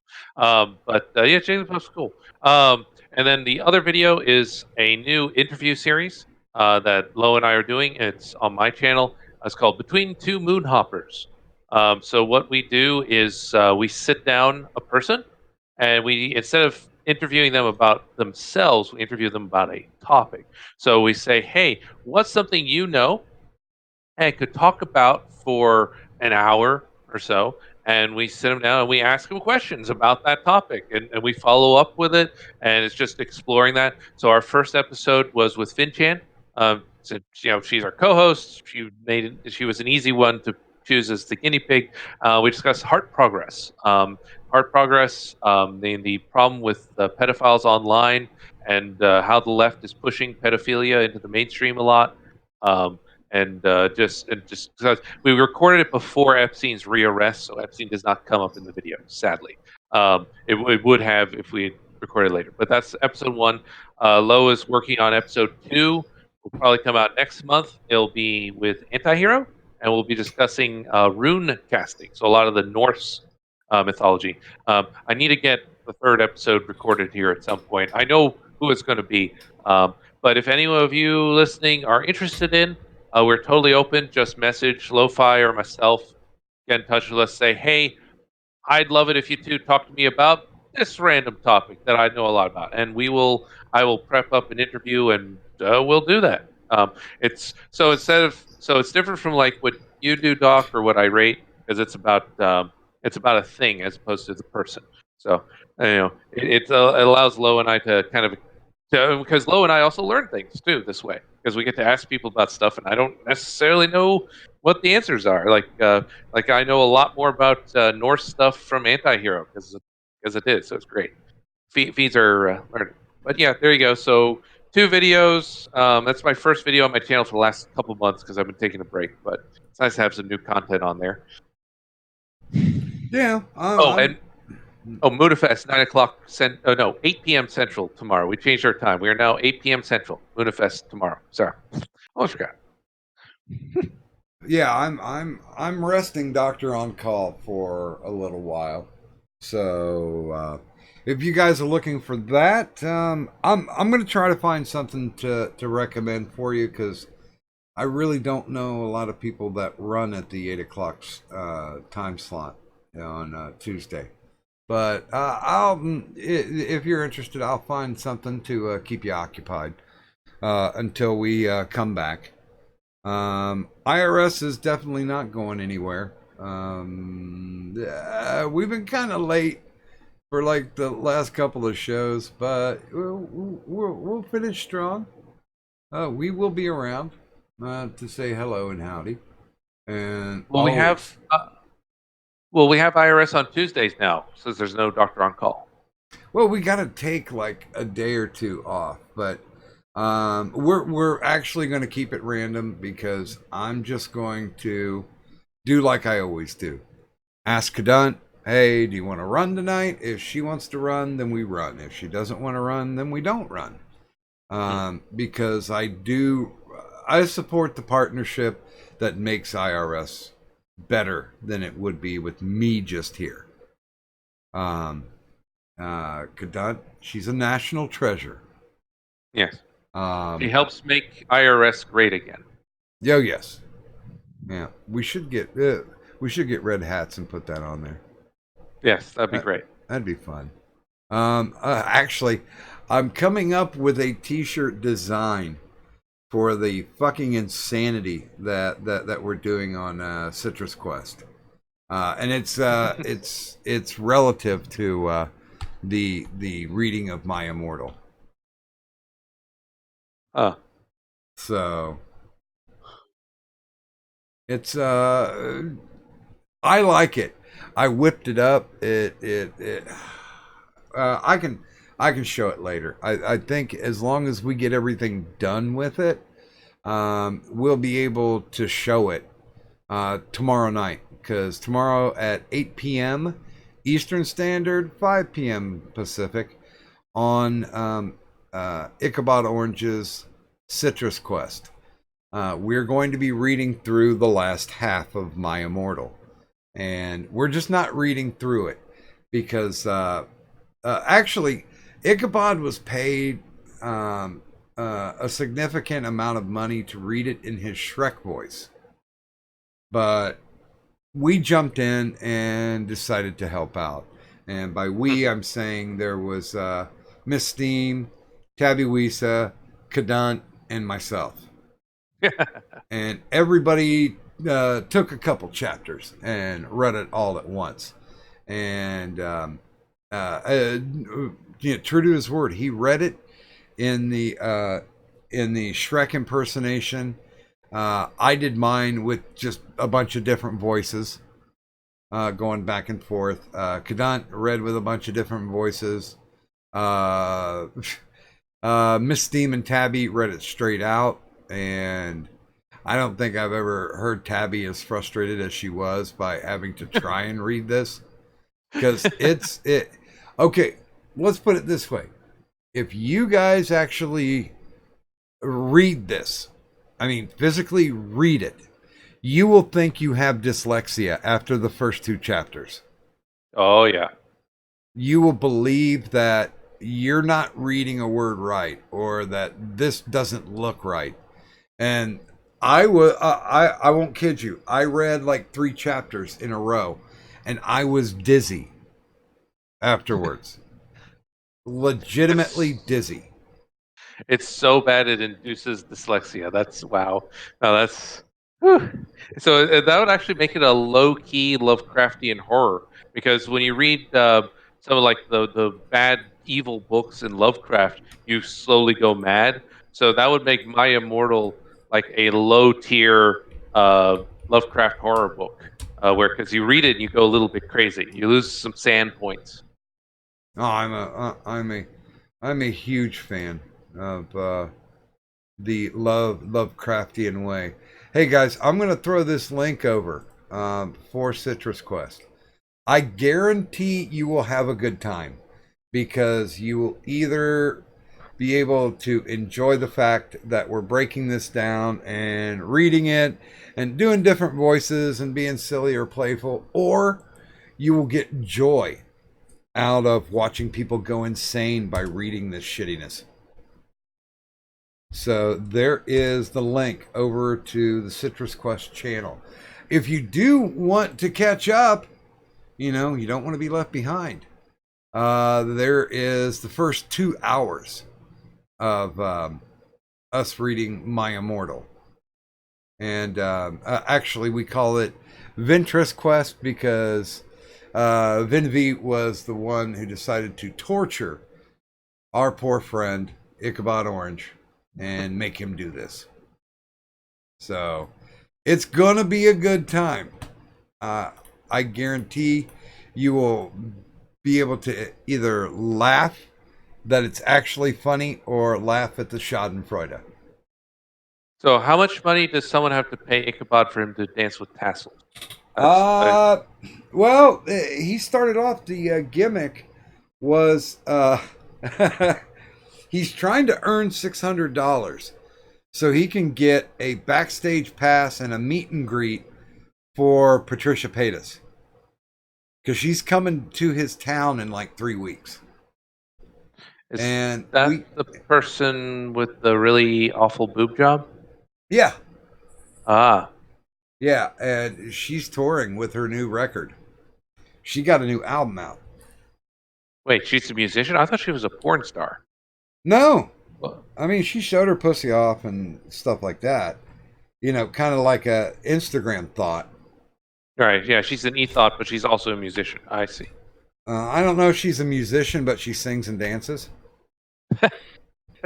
Ah, I see. Okay. Yeah. So he wants to go and just ask her all the bad questions, like, are you unnerved that when you're topless, that your nipples stare directly at you? Yeah, the nipple placement on that boob job was not right. Yeah, they just slid the bags in and did not realign the nipples. Mm-hmm. But yeah, he's got several questions that he wants to ask, and they're all trolley questions. So we're hoping that tomorrow we can break the bank, get him up to $600, So he can go do that because that is going to be awesome content. I love it when people troll IRL. But yeah, I we'll hope be it doesn't there. get beat up or anything. So yeah, take the 20 seconds, pop over to the channel, sub, ring the bell, and then you will get that update. Okay. So yeah, let me go ahead and close the show here. I would like to thank the people who appeared on the stream this evening, which includes Tyro Moonhopper and Khonshu. And of course, my co-host does have her thing that she would like to show, which is Renovations GoFundMe. That is a GoFundMe for a friend whose roof is leaking and they need to get it fixed. And the water has poured down into the structure walls of their children's bedroom, and it's causing black mold, so they got to rip it out. Yeah. And Kadut also has a new video on her channel. It's a complex dissection of the life and times of Tolstoy. It is probably one of the best analysis of him ever made. You can only see it if you sub to her, though. So you have to go to her channel. You have to subscribe to it. That is the kind of highbrow, super intellectual content that Kadut produces on a regular basis. She makes me look like a high school dropout, basically. I mean, she's just brilliant, just brilliant. And So, she does have a fascinating Twitter, too. Mm-hmm. Because she talks about the issues that you want to hear about. And now my stuff's down there, of course. Well, like I've said before, my Twitter's there, so you can always check out the no context tweets. I never explain no context tweets because they are no context tweets. So if you're not listening to the show and popping over when I pop a picture, then you are definitely missing out on part of the experience. I do have Streamlabs. That's where the boss battle is held. And we will congratulate me, not myself, but me, for holding the belt on day 2. There is 7 more days to go, and he can join the Hall of the Immortals. And of course, I do have a Patreon as well. That's where my booze money comes from. And I don't refer to the people who donate there as patrons. Because you're buying my booze, you're enablers. And I thank you for that. And let me use my last bit of water for this.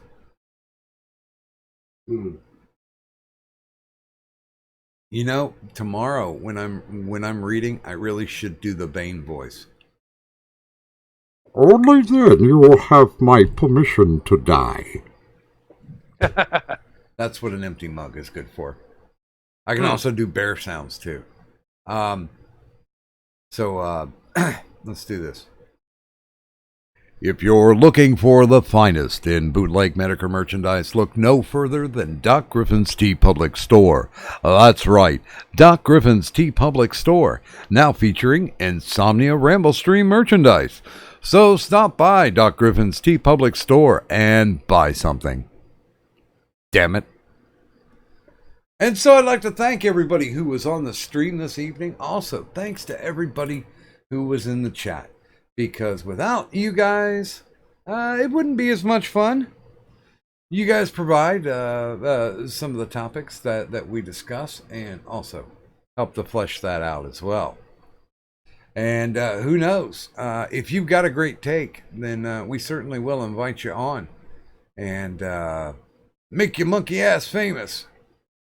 So from my mystical, magical, malevolent, magnificent, is magmatic a word? Well, it is now. My co-host, Kadud, and myself, Doc Griffin. Thanks, everybody, for coming out.